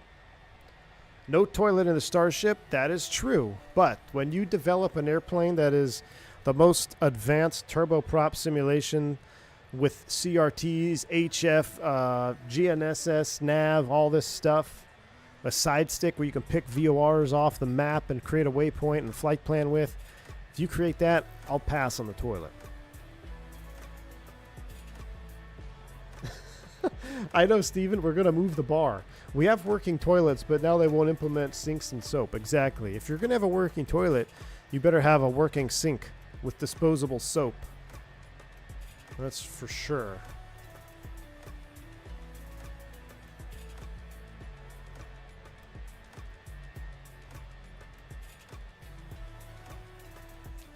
Two years, baby. Ken LeMay, 3 months out from 2 years. Thank you for the support, man. Appreciate you.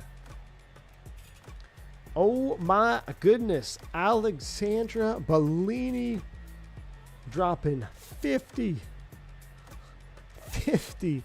gifted subs. Alexandra Bellini, this turn is for you, my friend. Appreciate the 50 sub bomb here on the channel. Very, very kind. If you pick up membership from Alexandra Bellini, you know the rule.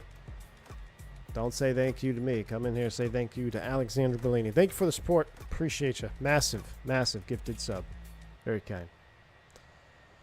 Bearded Aviator says, speaking of working toilets, the lavender bourbon with olive oil coffee chaser has me running to the lab. Oh, speaking of, here you go. You're now free to run to the lab, Bearded Aviator.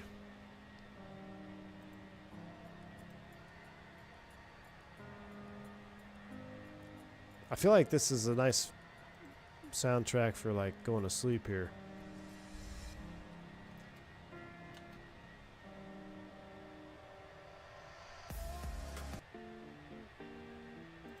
We need some more Viva-esque.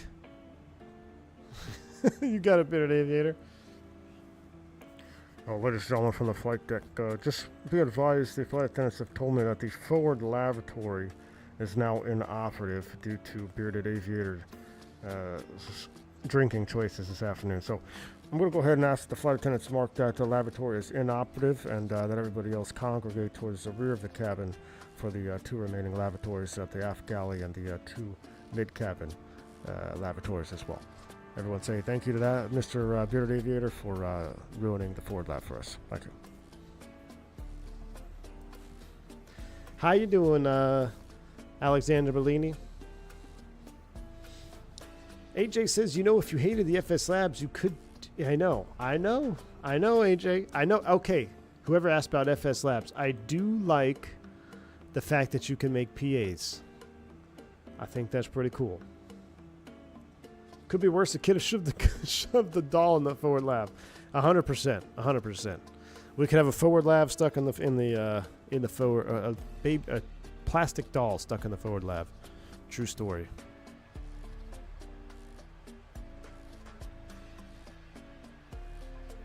Almost looks like X-plane scenery right now. We're in that weird time zone where it's like almost good lighting, but not. That was for the most fun crash on streaming I ever watched. Oh no, my kid asked me why in the hell I was laughing so hard over YouTube. Yeah, I tried to hide that one there, but there's no hiding anything from you, chat.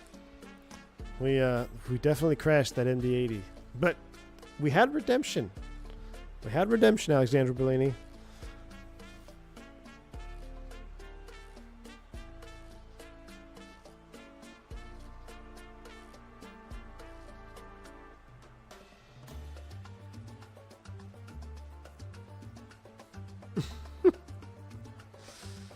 What's your worst lav issue story as a pilot? Well, what the chat is referring to is when we had a plastic doll shoved in the forward lav, which inopped the forward lav out over the friggin' waters route. I've also had plugged lavs with stuff in them, which is not good. I watched a mechanic put gloves on all the way up to his shoulder, like a long-sleeved glove, to try to unplug something in the bottom of the lav because the lav bowl was filled with brown water, and you could only imagine. I've had lavs overflow and slosh onto the floor. I've had sinks get plugged and overflow and spill onto the floor. For some reason, people like to throw up into the forward sink and instead of the toilet, and then guess what happens when you throw up in the forward sink is it doesn't drain, so now we've got a clogged sink drain with chunks in it. So yeah, I've seen quite a lot of lav issues. I've had a phantom, pardon my French, but it's been deemed the phantom shitter. We had somebody smearing fecal matter on all 4 lavatories. Not in the toilet, like on the walls. I've had defecation in seats, defecation on the aisle. Yeah, it's about all I've seen with the lavatory stuff. I've had to claim, let's just say, we no longer fly to this particular destination, but there was this particular destination that I refused to do flights to. I had my experiences, and if I ever was on my schedule, I was not going to do it. So we no longer fly to that destination, so we're good. Key 6, 46 months support, man. Appreciate you. Says, but how many lav issues does the captain actually go hands-on to fix? Key 6, appreciate the 46 months support, man. So I have fixed a few lav issues, such as leaking sinks. I know where the shutoff is, where like something happens that won't shut off in flight. There's a little shutoff valve that I can get access to and just turn it off. We've had doors where the flight attendant says they can't close certain doors, like under the sink, there's that door that won't close sometimes, and it's kind of tricky. I've had to go back there and close that for if the flight attendant hasn't experienced it before, doesn't know the tricks. But yeah, that's about it. That's about it. I don't mess with the lav. I landed from a flight once and found half an inch of toilet paper on the floor. What? Oh my gosh. Wow, Mickey G. It's funny, I just had to pay Roto-Rooter a couple $100 to fix plumbing issues in my house earlier today. Steven, how many squares are you using, man? You only need 2 squares at a time. You only need 2 squares at a time, man, unless you use like real cheap toilet paper. When you get in the 5090, man, I don't feel like I need it, to be honest with you. 2024 has been running so smooth on my end. I really don't feel like I need a 5090 anytime soon. But I won't turn down the opportunity if one arises where I could get a good one for MSRP. I'd probably pick it up. 2 squares of the Charmin Ultra Soft is plenty. Yes, sir. There are some very funny stories of hazing newbies into aviation back in the day. There was the classic melted chocolate in the toilet, and then maintenance captain and someone else lick and confirm, yep, it's poop. That's great, Gus. Oh my goodness.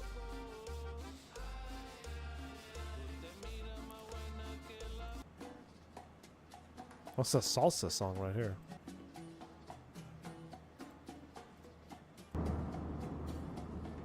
When I was in school, someone excused themselves into the soap dispenser. Eesh. What the hell does 2 squares clean? We don't need to go down this conversation. 2 squares at a time. There was ½ inch of toilet juice in the lab, not paper. Oh my goodness. That's not good. Oh, so there's been plenty of blue juice pranks. I've seen the blue juice pranks before. For those unfamiliar, like on corporate jets. The 145 is a toilet. But doing some ramp stuff and, of course, flying the citation around. You know, we had the honey pots with blue juice in them. And that stuff stains everything. So there's plenty of blue juice pranks out there. I've seen a couple of those. Oh, I said paper instead of juice. I misread your comment. A ½ inch of toilet juice on the floor. Oh my goodness, Mickey G. Okay, well, I officially am disgusted. I liked my version better. Last time I send you deer pics. My father used to ask a new flight attendant to go to another airplane with the ice bucket because the skiff was requiring a neighbor round. Yeah, flight attendant pranks are great, dude. I used to do a ton of flight attendant pranks, but now you can't do flight attendant pranks, man. Everyone gets all pissed off and they complain to HR. Yeah, we do the air quality. The air quality one is famous. The dollar dispenser. So I had a new flight attendant, and we're like, yeah, we're just printing money up here out of the printer. She's like, what? I'm like, yeah. So we had. She didn't believe us, right? Which. True, it doesn't print money, but I had the FO actually, he rigged it so you could have, it was a dollar bill that was stuck to the roll, so when you hit the slew, it actually pushed the dollar bill up. She couldn't believe it. So for the entire, 2 days, we were toying with her about it, printing money and stuff. She couldn't believe it. But, yeah, all kinds of pranks, man. We used to play Lids Up. Anybody heard of the game Lids Up? If you have, hit the like button or let me know in a comment. I'm not going to... Ask me at Expo what Lids Up is. That prank is not... It's not really a prank, but that's not for... that game is not for YouTube Live. Plus, I wouldn't want to play Lids Up in 2025. You never know what you're going to get. Anyway. Have you ever asked the newest flight attendant to pick up some ice from catering and use it to refresh the brakes? From the airplane? No, I've never asked that, Alexander Bleeding. That's funny. I've never asked that. So, sorry, Jamie. No more toilet talk. We're not doing that. He said the flight attendant was on the 4th airplane before someone said it was a prank? Oh, my gosh.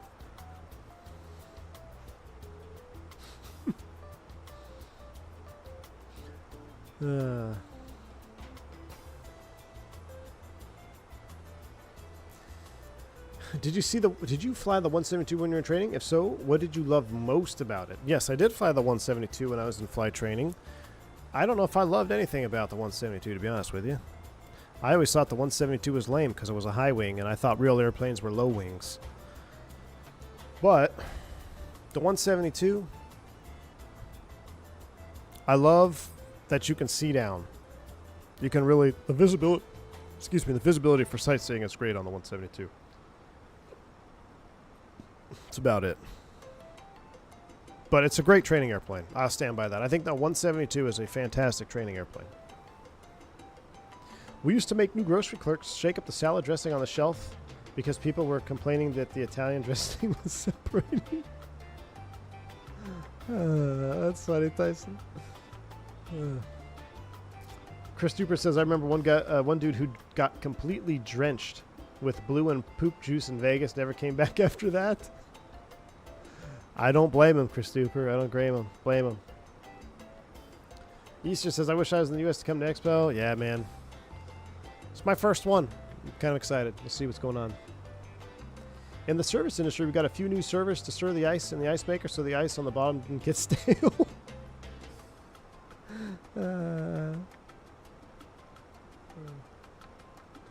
Saffron says, this channel is the best with optical illusions. The way you turn the cameras makes one feel like being in a real airplane. Nice. That's what I'm going for.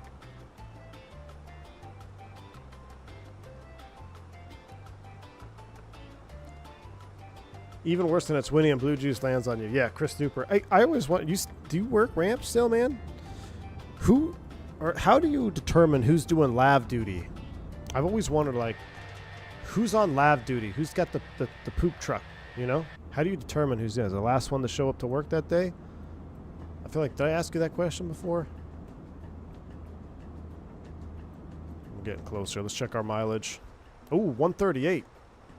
Oh, 198. Need to get glasses. Medical in 2 months, chat. Need to start drinking some carrot juice. We'll let this song play out and then we'll go to work. I saw a tall 6'7" pilot complaining about legroom when deadheading on Reddit. Jeez.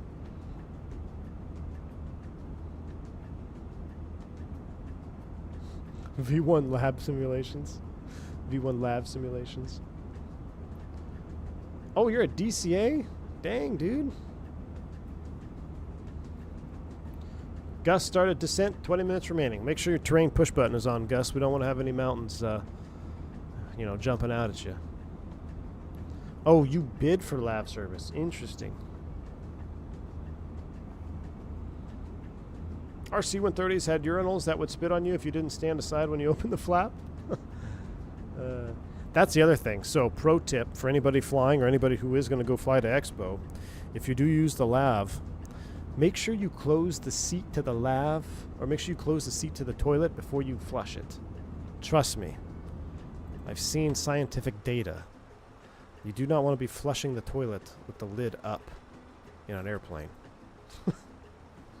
I ain't the one who has a problem with mountainous terrain. Oh, yes, you are, Gus. Just because I crashed to make you feel better and not so alone, you were the first one. I hope it's triple time pay for lab duty. It should be, man.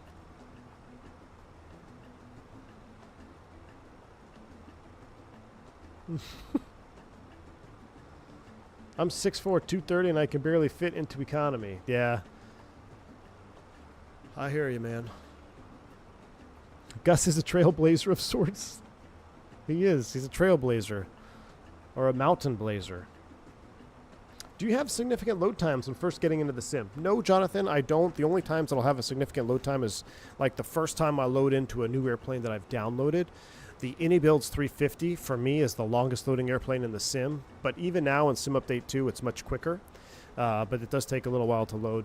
The PMDG 737 series, 777 series, if you just downloaded that plane, that first load in does take a little bit of time. Just got to be patient. But other than that, in 2024, my sim loads quick, man. It's boom, boom, boom. I spend the money to upgrade to Economy Plus. It's worth it. Or spend the money to fly big front seats on Spirit.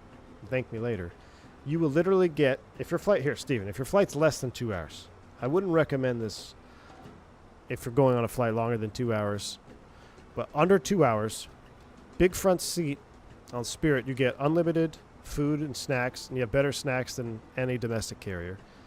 You get a complimentary drink or drinks, free Wi-Fi, and the seats are actually very comfortable. But again, 2 hours or less. I'm a high school junior from Maryland, and I'm starting flight training in August. Super excited. Any advice? Oh, very cool, Santi. Starting flight training in August. Super excited. Any advice? Man, just enjoy the ride. All right, it's going to seem like you're drinking from a fire hose at first. That's how all flight training starts out. There's so much information, so much going on.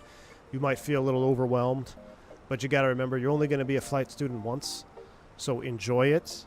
And if you feel overwhelmed, that's normal. But don't forget to enjoy it. An ad for Spirit. No, an ad for the big front seat. I'm telling you, there are industry secrets among commuters, among non-revers, Domestic flying less than 2 hours, I challenge you to find a better deal. Now, if you can find a first class on a legacy carrier for cheaper, then by all means. I'm not saying it's better than that. But it's as close as you're going to get to a first class on a domestic carrier for significantly cheaper most of the time. Most of the time. Brandon Aviation says, I've done Big Front many times. It's worth it. Yeah, have you done it recently, man? So we're planning a trip. I'm planning a trip to Cancun for my birthday in September. And the wife says we're not going, and I'm saying we are going. And I've been looking at tickets, and I was like, man, we could just all get big front seats, which is, poor man's first class, for half the price, literally half of a economy seat on a legacy carrier. So that's the tentative plan. Plus, I'm looking at my flights options for Expo. Because I can't jump seat on American because I have my beard, so I can't jump seat on them. So I got a couple. I got Southwest, Frontier, Spirit are my options right now. So we'll see.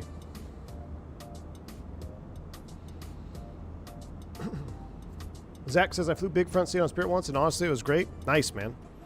Well, recently they just changed all of their in-flight like snacks and stuff. And from what I have been told, it's pretty good. Alright, we got to do some work.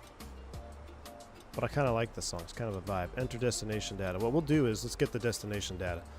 And then we will plan our descent here.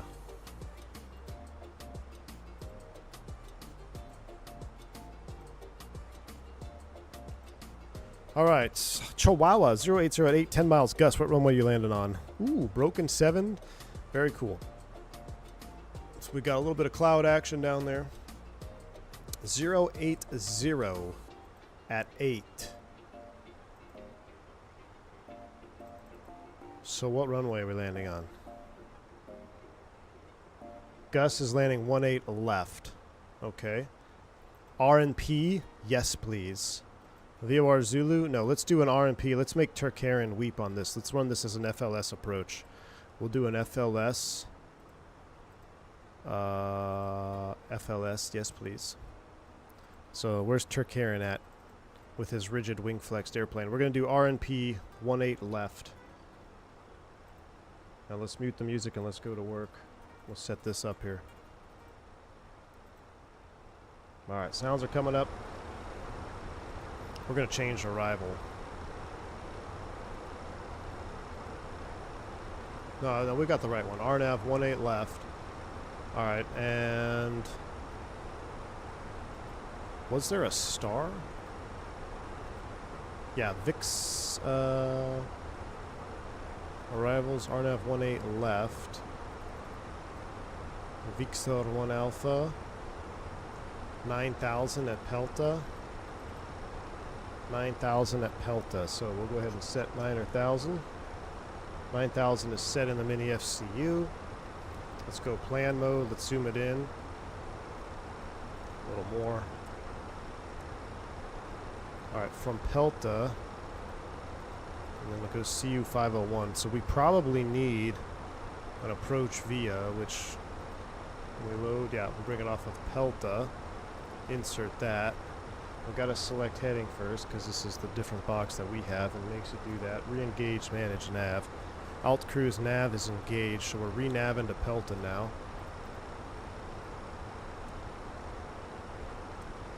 Terrain mode is on. Alright, so 18 left approaches.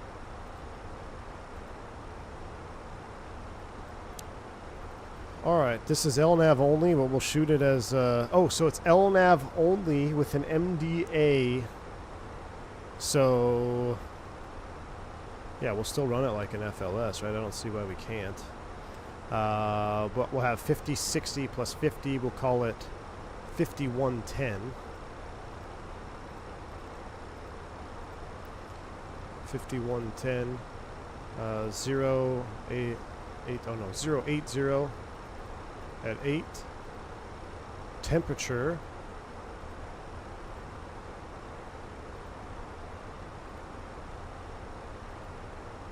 Two five and 3010.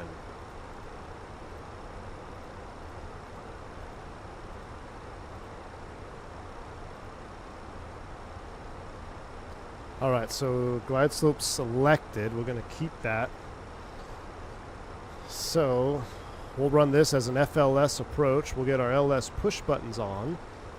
We have 9,000 set. Minimum's 5110 set. Auto brakes will be manual. Auto brakes off. Full flaps. Terrain mode is on to mitigate the terrain. And look at this. That's a beautiful sight right there coming in Chihuahua. Thanks, guys. Super excited flying the 172. The airport I'm doing flight training in is in DC's restricted airspace, so I'll definitely learn a thing or two. Absolutely, man. That's good. I always think it's more beneficial to flight train, at least for your private pilot, at a very busy airport, because when you train at busy airspace, you grow confidence in busy airspace, and it's not like, okay, you're working on your commercial pilot rating now and you haven't gone anywhere other than a class Delta. So it's good that you're going to be in some busy airspace, man. Is career track worth 117K? I'm seriously considering doing it IRL. Look, if you can learn in that environment, a lot of people can. Some people can't. But if you are successful, in my opinion, there's nothing wrong with doing it. Especially because if you want to be an airline pilot, it's all about seniority number, right? It's all about getting that seniority number. Once you get it, you're locked in. You're good to go.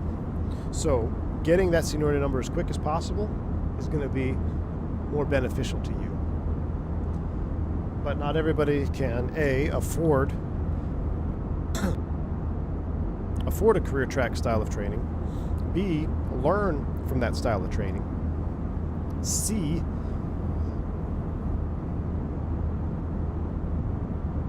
succeed in that style of training, or all of the above. But if you can do it, nothing wrong with it. Well, Bussin', what's up, man? Good to see you, dude. Yo quiero Taco Bell. What's up, Oscar? Who remembers that commercial? Do you remember the commercials for Taco Bell? Hit the like button. I've only ever trained at untowered fields. VATSIM and Pilot Edge have helped a lot. Yeah, Joe Planes, for sure, man. So that's the other thing. Having the type of air traffic control programs that we have now in Flight Sim, for someone like you, that's fantastic, dude. That's fantastic. I would recommend Pilot Edge, a couple times, just because I feel like the stigma on Pilot Edge, holding you to a higher standard, is good for you. It's good for training, but VATSIM too. VATSIM is going to be great. VATSIM is just a lot more forgiving, I think, at least in my experience. But yeah, dude, absolutely. Viva Gorditas. The Gordita Crunch. Man, I used to love to get, I haven't had Taco Bell in years, probably over a decade, maybe even longer. I don't know. The last thing that I used to get at Taco Bell a lot was the Baja Chicken Chalupa. Anybody remember the Baja Chicken Chalupa? Oh my gosh, I'd get like 3 of those. Those were amazing.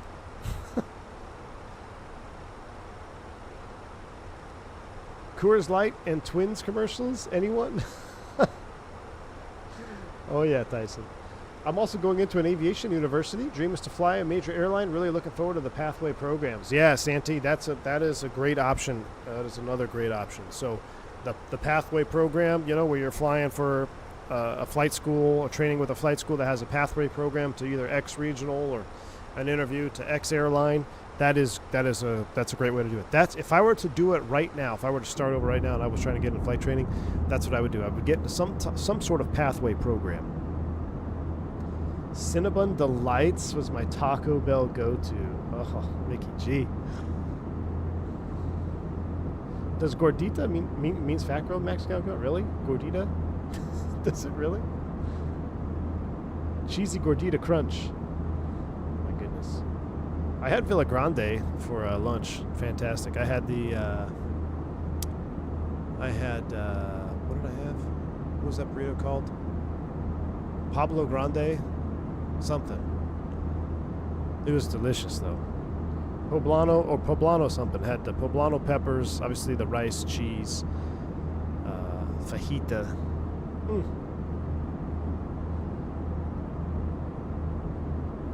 LTG distance Southwest 585. What does that mean? V1 buys 3 Igloo food. Gonna get me in trouble, man. They're called tortas now? Really? Santee, Florida Tech? So I actually looked at Florida Tech. It's funny, man. I was gonna go to Florida Tech. FIT. Florida Institute of Technology. Oh, are you talking about Florida? Is it different than Florida? FIT? I was going to FIT. Florida Institute of Technology. I got 2 good friends that went there. Both at JetBlue now. The TCU is exactly over the FAF. Really?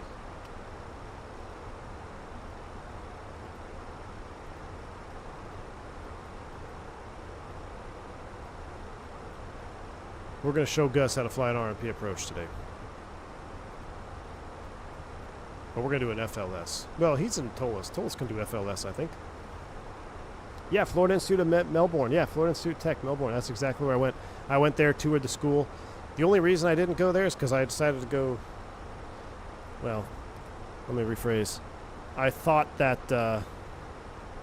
well, let's just say I didn't go there. I ended up going a little north of you. A little place called Daytona Beach. I did my first cross... Yeah, of course. Me too. Key 6, the Melbourne Milk Run, man. That's what I did. My first cross country was Daytona Beach to Melbourne. Yes, sir.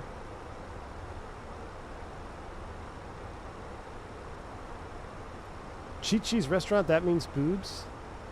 And they got rid of Chi-Chi's restaurant? Dude, someone just posted a picture of a King Air in my pilot chat today. November 800 Bravo Sierra. Man. Men are dumb. Here we go. Mock descent. Down we go. We're already behind the descent profile a little bit. Let's crack a little speed brake action out there. Nothing like cracking the speed brakes in a 321 at 35,000 feet, huh? Do not recommend.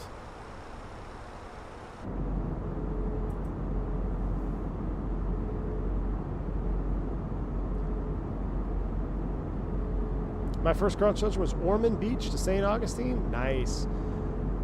Where was my first? I think my first solo was Ormond Beach, Matthew. I'm pretty sure it was Ormond Beach.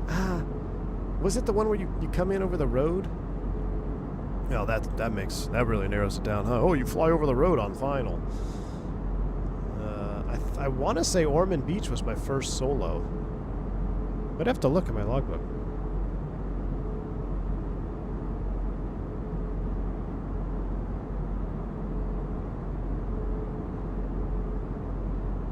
Dude, fried ice cream is great. I love fried ice cream. Oh, New Smyrna. That's where mine was. Yeah, New Smyrna. Key 6. 215 Sierra Alpha, Piper 28 at Ormond Beach Aviation. Nice, dude. You remember it? Man, I must be a fake pilot. I don't remember. I don't remember my first solo. I don't remember where it was. I think it was New Smyrna, though. We're still a little bit high on the path here. Ooh, look at that VLS shooting up. That's why you don't. That's why you don't grab that speed brake. 30,000 feet.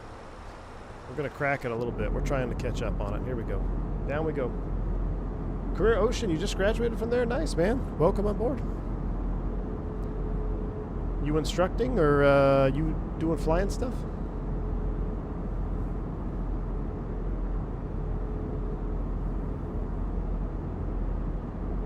PRC at North Air. Nice, Cornelius.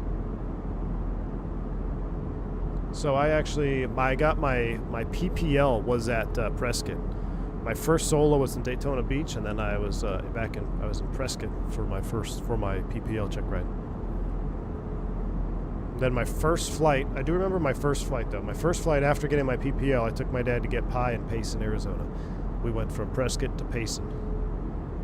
And I ended up doing a low pass because I chose the wrong runway for landing. I flipped the winds in my mind. I was like, oh, the winds are 270 at 15, wherever they were. I'm like, yeah. And then I'm on final, and I'm like, this doesn't feel right. 15 knot tailwind. I'm like, oh yeah, doing a low pass, an inspection pass. That'll open a can of worms. All right, we're trying to catch up to this thing.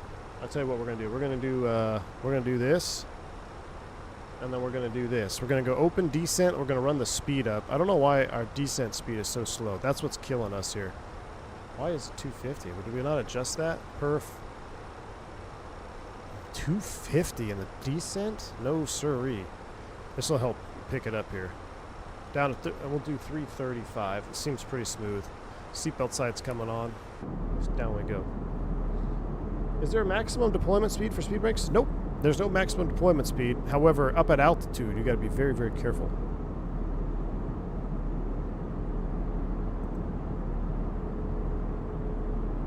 The wiper, when turned off, feels a bit off.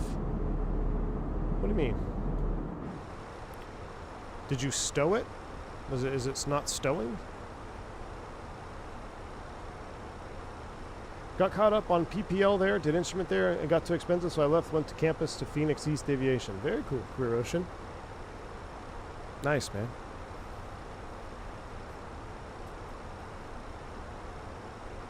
My radio comms on the Phoenix 321 on VATSIM don't seem to be working. When I tune a certain frequency, it changes when I try to talk on V-Pilot. Any tips? I'm not quite sure what you mean there, man. Why are we 5,300 feet high on this descent?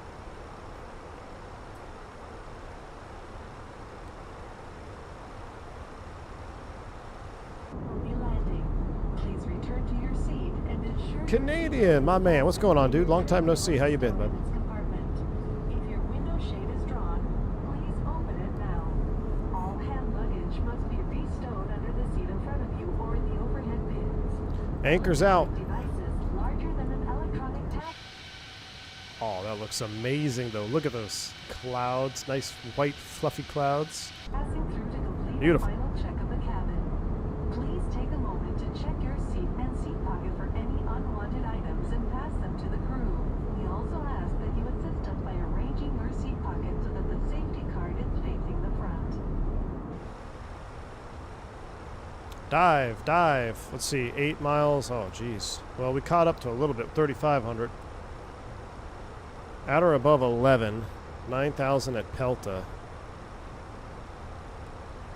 Full speed brake in the 321. Now we are vibrating seats active. Marshmallow sim, get out of here, dude.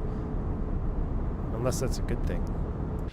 They actually are a little bit yellow because the sun is getting low. I'm surprised Turk hasn't been complaining. Canadian, thanks for the 18-month support. Leaving for 6 days up north tomorrow. Going to be based in northern Quebec for night medevac ops in the Beach 10. 5-8 November and up. It's going to be something. Dude, thanks for stopping by, Canadian, man. That sounds like one heck of an adventure, man. Be safe. Remember, don't do anything that I wouldn't do. And just be safe, man. That's fantastic stuff. Enjoy it.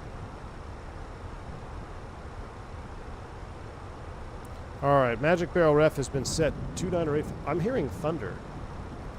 Are y'all hearing thunder? I'm hearing thunder. Outside air temp 26. No need for anti-ice. 3,500 foot gravel runway at night sounds kind of challenging. Oh, it will be.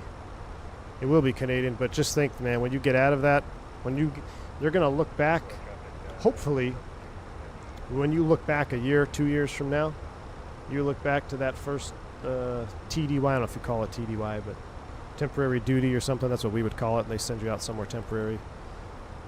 You'll look back and be like, that was awesome. Great learning experience, etc. So enjoy it, man. All right, I'm going to set 10,000 feet.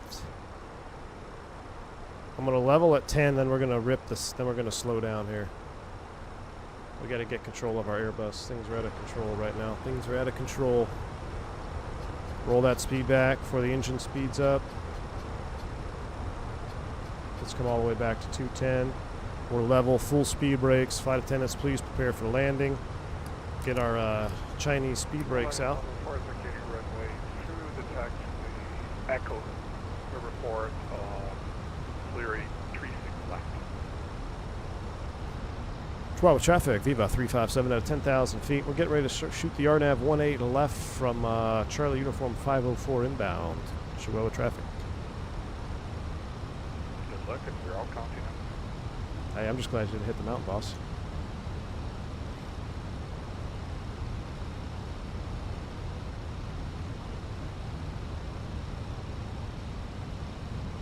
Alright, we're going to really take full manual control. Vertical speed 700. Gonna stow that speed brake a little bit here. We gotta finagle it. We gotta finagle. Vertical speed. Be right on that slat speed. Traffic Delta 24 heavy, departing runway 18 left. Right there. There's not much we can do. Slats out. Now get that speed brake out to really start pulling that speed back. We're gonna be too high. How did we overshoot this like that?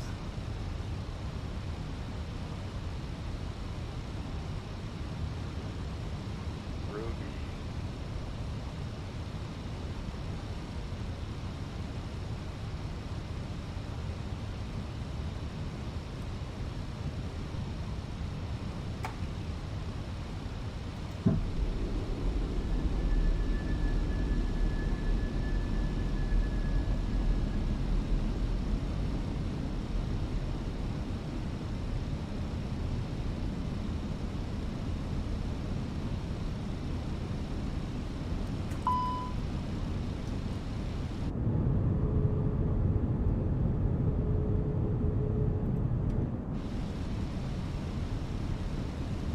We're gonna go miss, chat.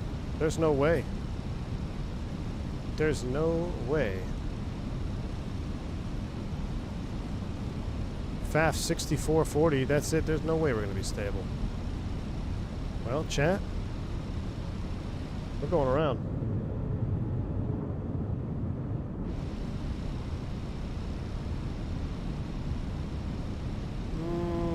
The Delta just departure, beware. Runway's in sight. We probably could make it. Oh, lightning strike. Nah, it ain't gonna happen, Chad. We probably could make it. But, 2,500. I don't like it. We got vertical speed, 2,100 feet. Let's go around. Alright, go around altitude. We're gonna set 10,000. Go around flaps. Man Toga, SRS, go around track.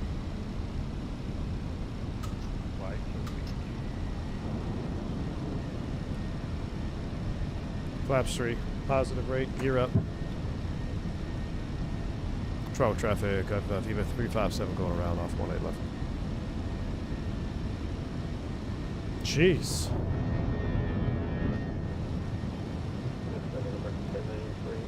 Charlotte traffic, Volaris 104 is clearing runway 36 left on the Delta taxiway.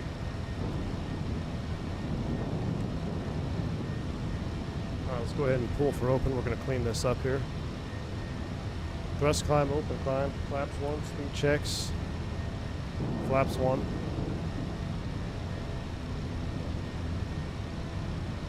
Control traffic, Viva 357, 6,600, going this 18 left over the top of the field. We'll fly the published myth, Toronto traffic.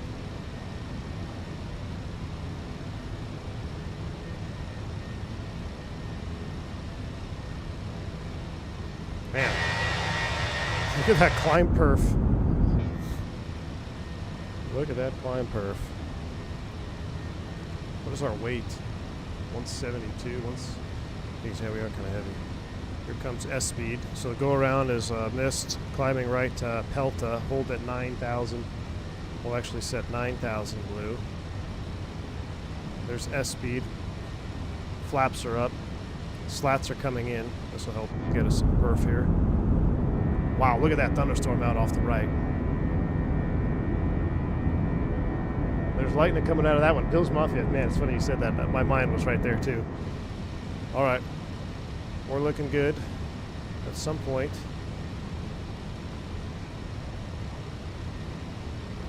Nav. In the right turn. Right at green dot. 12 traffic, Viva 357 out of 7,000, climbing 9,000, direct to Pelta and hold. Traffic inbound, 12, please advise.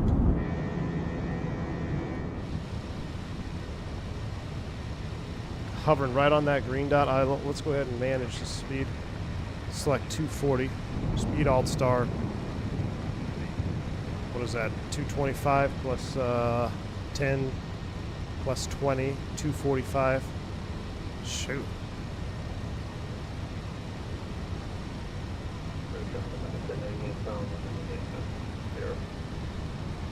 So now the problem with Pelta is there's going to be guys inbound at Pelta. So we're going to hold. We got to make sure our announcements are known here. Let's go flight plan, and we're going direct to Pelta. Insert that.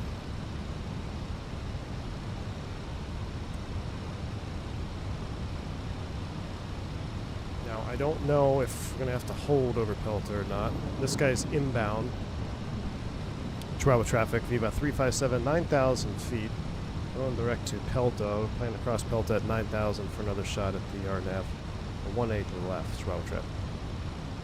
Travel traffic, 3292, inbound Pelta, 5 miles, be crossing at 9,000. Okay, he's going to be on that.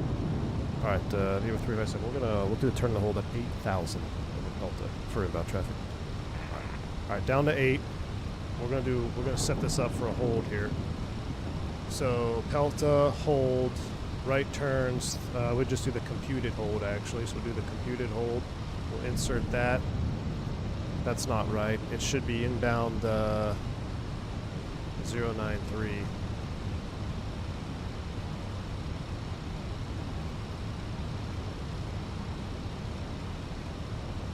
And it should be left turns. Man.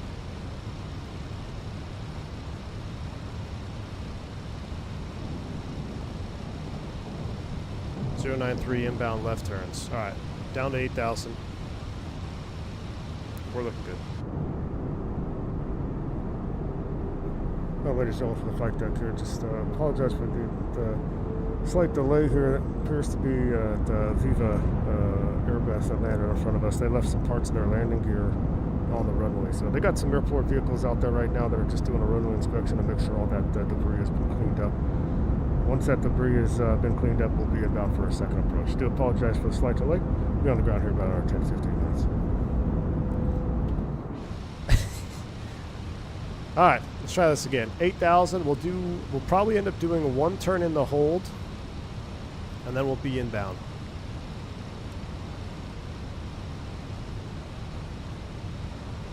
And CU 501, we're gonna make you a hard 7,500.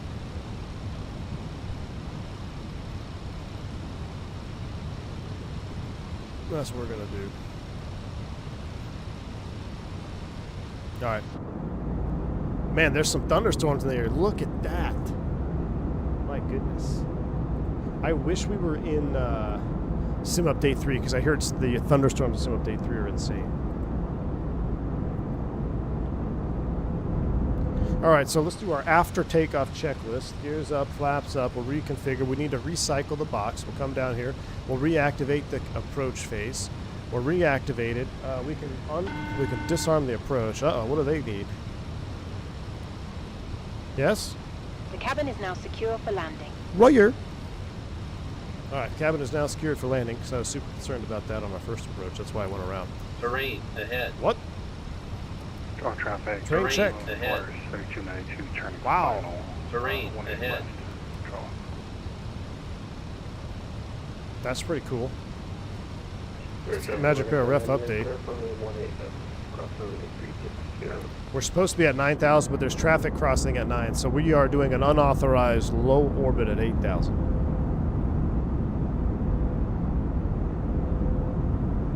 Yeah, that's a terrain ahead. I mean, we're close, but we're not going to hit. That's crazy.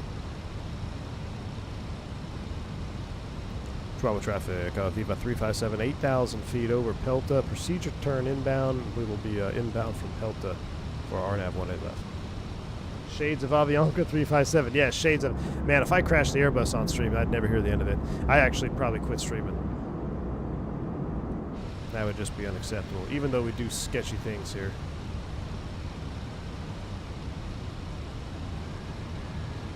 Especially with this wind and terrain, thunderstorm activity going on here. Go ahead and get our sunshades up for the feds. Cornelius Nimbus dropping 10 gifted subs. My man, appreciate you. Thank you for the 10 gifted sub bomb. Very kind of you, sir. Very kind.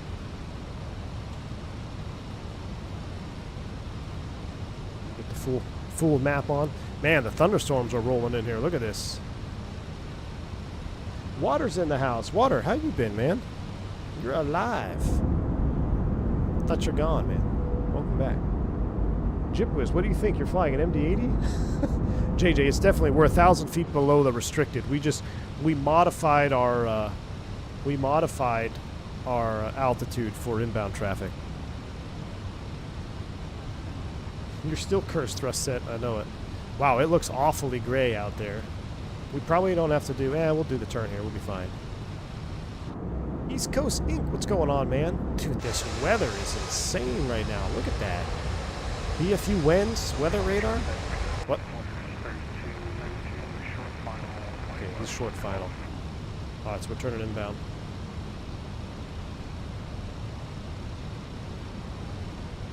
You know what? It could be remnants of Eric Iglufu.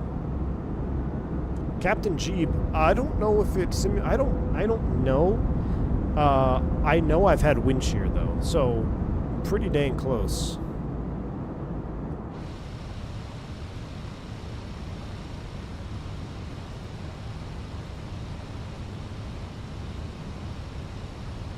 Landing weight is, should run some landing data, 171.6.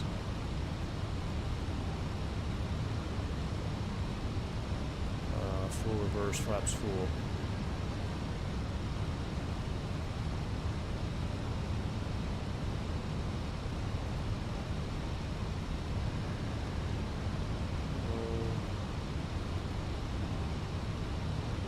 Is it not calculating?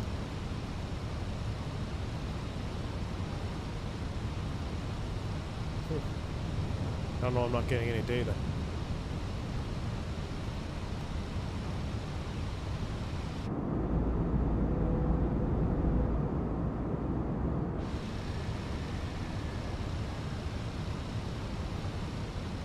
Alright, Pelta 9000 inbound will clear the approach. So, flight plan, immediate exit, inbound we go.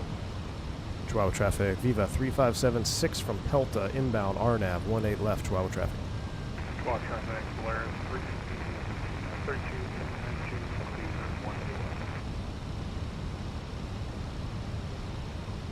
Let's see if it yells at us again. Coming up over this ridge, I bet you it does. So right there, we're going to be 6,600 feet is the highest depicted. We're at 8,100. Might ding at us here.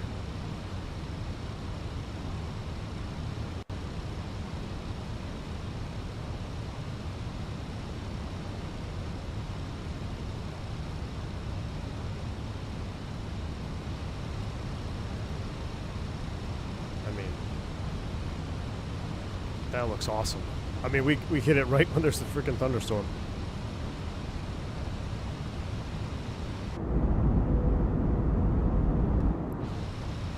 Yeah, I don't know how we got caught sleeping on that first arrival. It's my bad. I love the sun, how it comes through the clouds in certain areas, like the mountains over there. Just little details, man, of this lighting system is so nice. I never get tired of looking at it. I never get tired of looking at the lighting and just the atmospherics. Especially as we get into lower light conditions. 2,500. Oh, that's interesting. Oh, that's because we flew into a direct 504 insert. Boom. We'll activate the approach. F glide slope. F loc.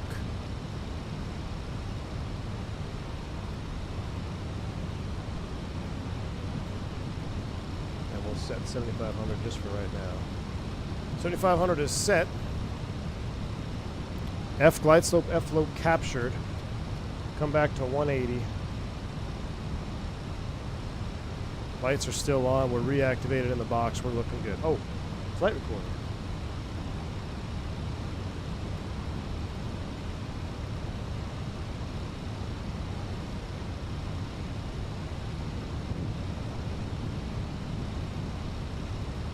Recording is on.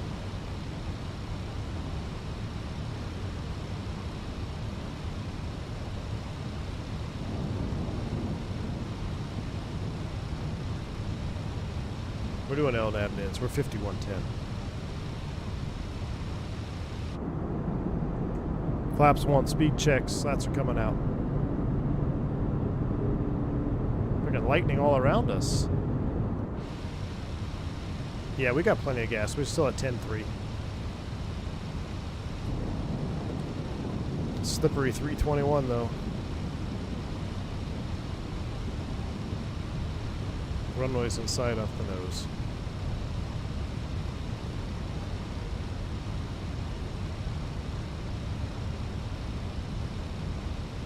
F loc, F slope. Go around altitude 9,000. Blue is set. Flaps 2, speed checks. Flaps due.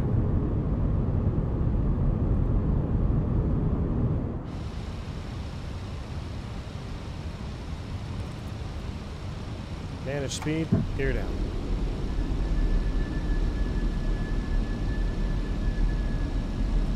Speed brakes on.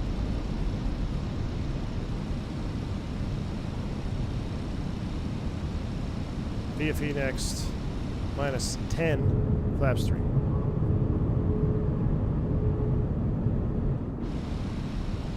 And flaps full, landing checks. Speed checks, flaps full. We almost just got hit by lightning. Goodness, I've never had this much lightning. Landing check is cabin crew advised. Auto thrust is speed. Auto brakes off. Heat cab memo landing on green. Landing check is complete. Man, ground speed mini doing some work. 165 at 16. VAP is 147. Autopilot's off. If thrust changes become excessive, I will take command of the thrust levers.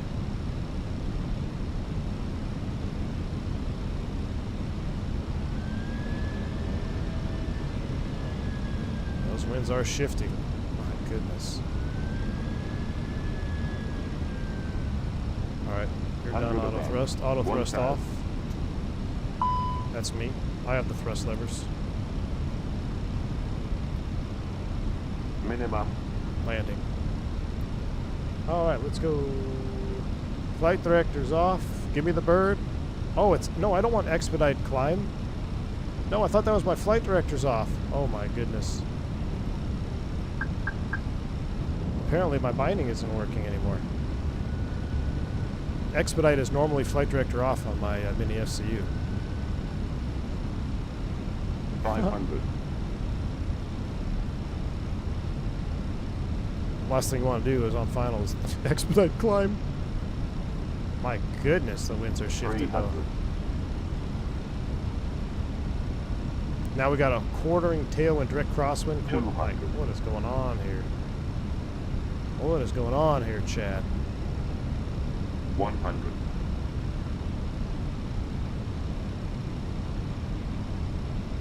50, 40, 30, 20, retard. 5. Spoilers. Reverse screen. Jeez, now it's a quartering. I mean, that wind. The winds are just swirling. Just swirling. 70 knots. I think there's only one taxiway here, right?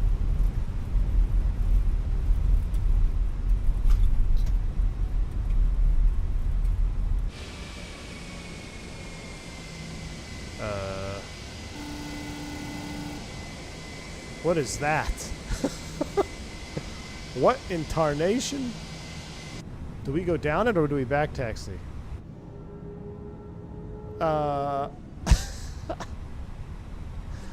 Let's back taxi. I don't know if we can go down that. I don't think we should go down that. Let's go back over here.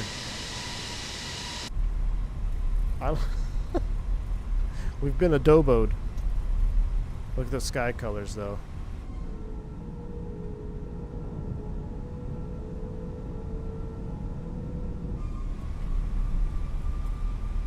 I mean, it's worth it to taxi back in that sky color. Are you kidding me? Adobe skate park for you. That it is. Chihuahua traffic, Diva 357 back taxi, runway 18. We're going to exit the half pipe here at midfield, and then we'll go to the ramp.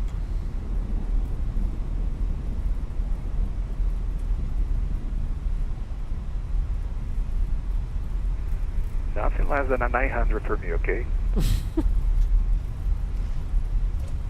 That sky, though, is insane. Look at those three airplanes. I mean, that's cool, though. Seeing a Southwest, couple of Vivas.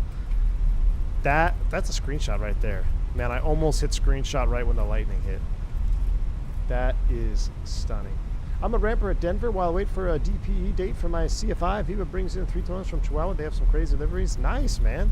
Man, Chihuahua to Denver, that's a nice little flight. I think it's real life, Chad. I think that looked like real life. All right, we're going to cross the runway here. We're still configured. We still got all our lights on. I wish Adobe was going to be at the expo because I'd ask him, who thought it would be a good idea to put taxiway lights on the taxiways that you cross over? Anyway. Chihuahua traffic. Viva 357 crossing 23 and 18 right to the ramp. Be Chihuahua traffic. Man, we're crossing all the runways. Crossing all the runways. Oh my gosh, I've been recording this whole time. I don't want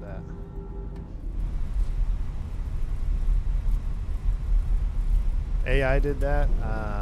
AI drawn taxiway lines. Go figure. Alright, here we go. We're going to clean it up.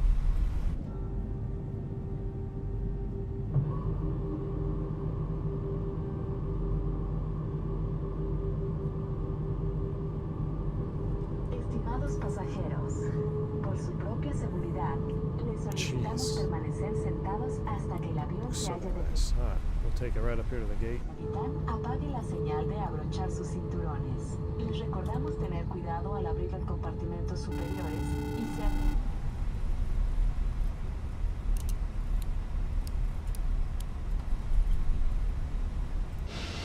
I don't know if we can fit here.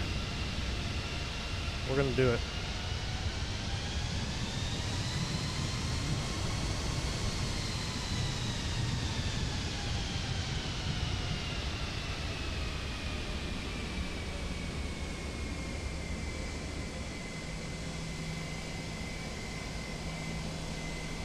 We're going to have to stop short, though, so we don't touch tips.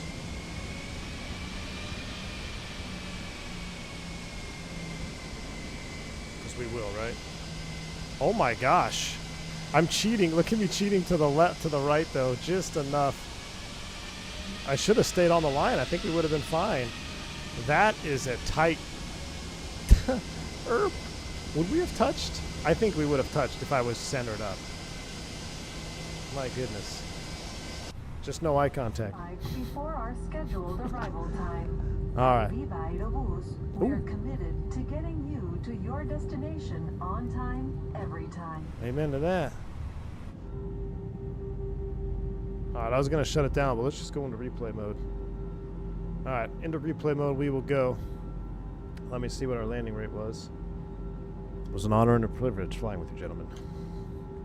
If I go to end flight, survey says, oh my goodness, go to the vertical stream. Gus, what was your landing rate?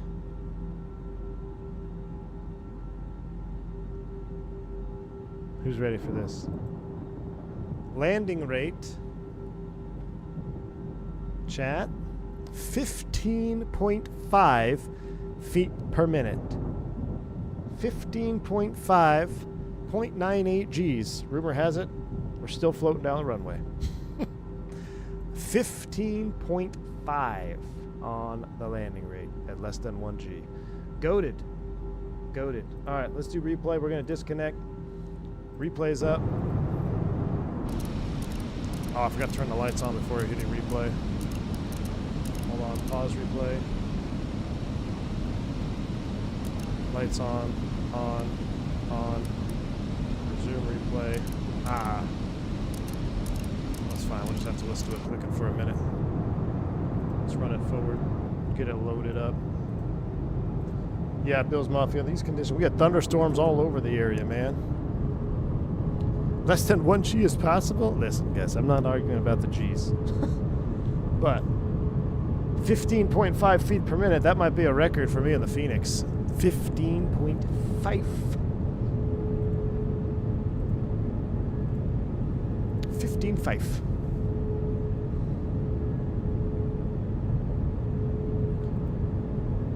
Take a look at it, and then we'll get sail running, and then sail she wrote. What are we flying tomorrow? Starship at night, maybe. Well, we're going to aim for a Starship Wednesday night group flight. Are you guys tired of seeing MD-80? What if we did MD-80 Aero Mexico? Oh my gosh, I don't know if I can get the Aero Mexico livery to work. Wait a minute. Spirit MD-80, the Spirit of DFW. Spirit of DFW flight from Whiskey Throttle. Have you seen that livery? The 7.2 just got updated? Oh, man. What do we fly tomorrow, Chad? 7.2 MD-80 Avro RJ series? I don't know. Only worth half the points because the go around slash 50% of your points. All right, acceptable. I'll take it. Listen, you know what's so weird, Flight Sim guy? Skardu is like one of the best airports to ever fly into. No one, I feel, statistically speaking, other than my IndyBuilds 350 release day stream, Skardu streams get very poor viewership because we've done a ton of them. And I do not understand that at all. I don't understand, even if you hate my guts, flying into Skardu is epic. What about MD-80 with Skardu? Don't want to fly with an MD-80 with you again? I just don't understand the YouTube statistics on Skardu flights, because it's incredible. This is called Flight Recorder, Eduardo, because it's not Las Vegas to Phoenix at the VAA. I know, Gus. I know. All right, let's see how we did here. Oop, gotta sew my reversers. Oh, the lightning strike in the back. All right, let's watch a 15. Here, Gus, this is how you land. 15.5 feet per minute. Let's see. I don't know if that was 15.5 feet per minute. I'll take it, though. I'll be honest with you. That didn't look too 15.5. It looks smooth. But for the wind conditions, look at this. We got a crazy wind shift right there. See me slide out. Just kind of hold it off. A little bit crabbed, actually, on touchdown. Pretty smooth. That was pretty smooth.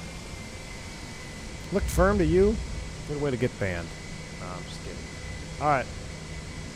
Let's do a flyby shot real quick. Let's go right here. Oh, wow. Look at that. That's actually going to be a thumbnail right there. Oh, my goodness. Print screen, screenshot, real life. Real life in chat. Gus, let me see a screenshot of your sim.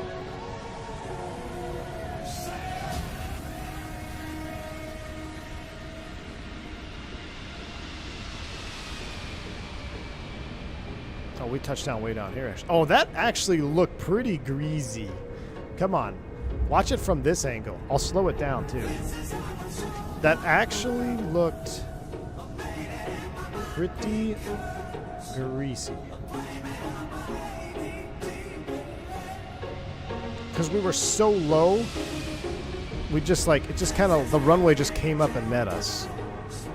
I don't know. Maybe pause, half speed, wind just a little bit. Zoom in. Oh man, I don't know.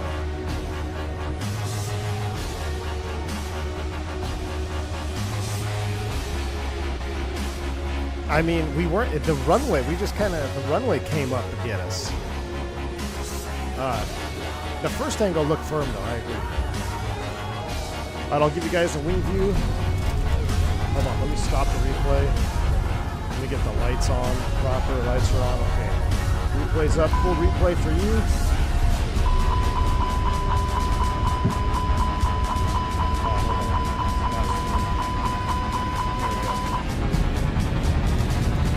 Watch the full replay going into Chihuahua. I had a lot of fun on this flight. It's good to be back in the Phoenix. Mike, take it easy, my man. Virtual flight diaries with the 50 massive gifted subs. AJ Fudari with the $3 super chats. Appreciate you. I missed your last one too. Maybe you can explain how to have good defaults. Show me some screenshots of your explain Chihuahua, then we'll talk. Cornelius Nimbus dropping the gifted subs as well. Appreciate all of the support. And Virtual Flight Diaries dropping 20. Appreciate you. Mad Dog Sim. Flight 477. Captain Sim. Eastern T3 as well. You guys have all been fantastic. I had a lot of fun. It's good to be back. Knock the rust off. Long weekend. It's Flight Sim content all the way into Flight Sim Expo. So I will see y'all tomorrow. Look for a poll. It's either going to be 727 or MD-80 or both and Starship on Wednesday. We shall see. Until then, enjoy this landing, Chihuahua. Stay safe, stay healthy on V1. Soup!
$1,000.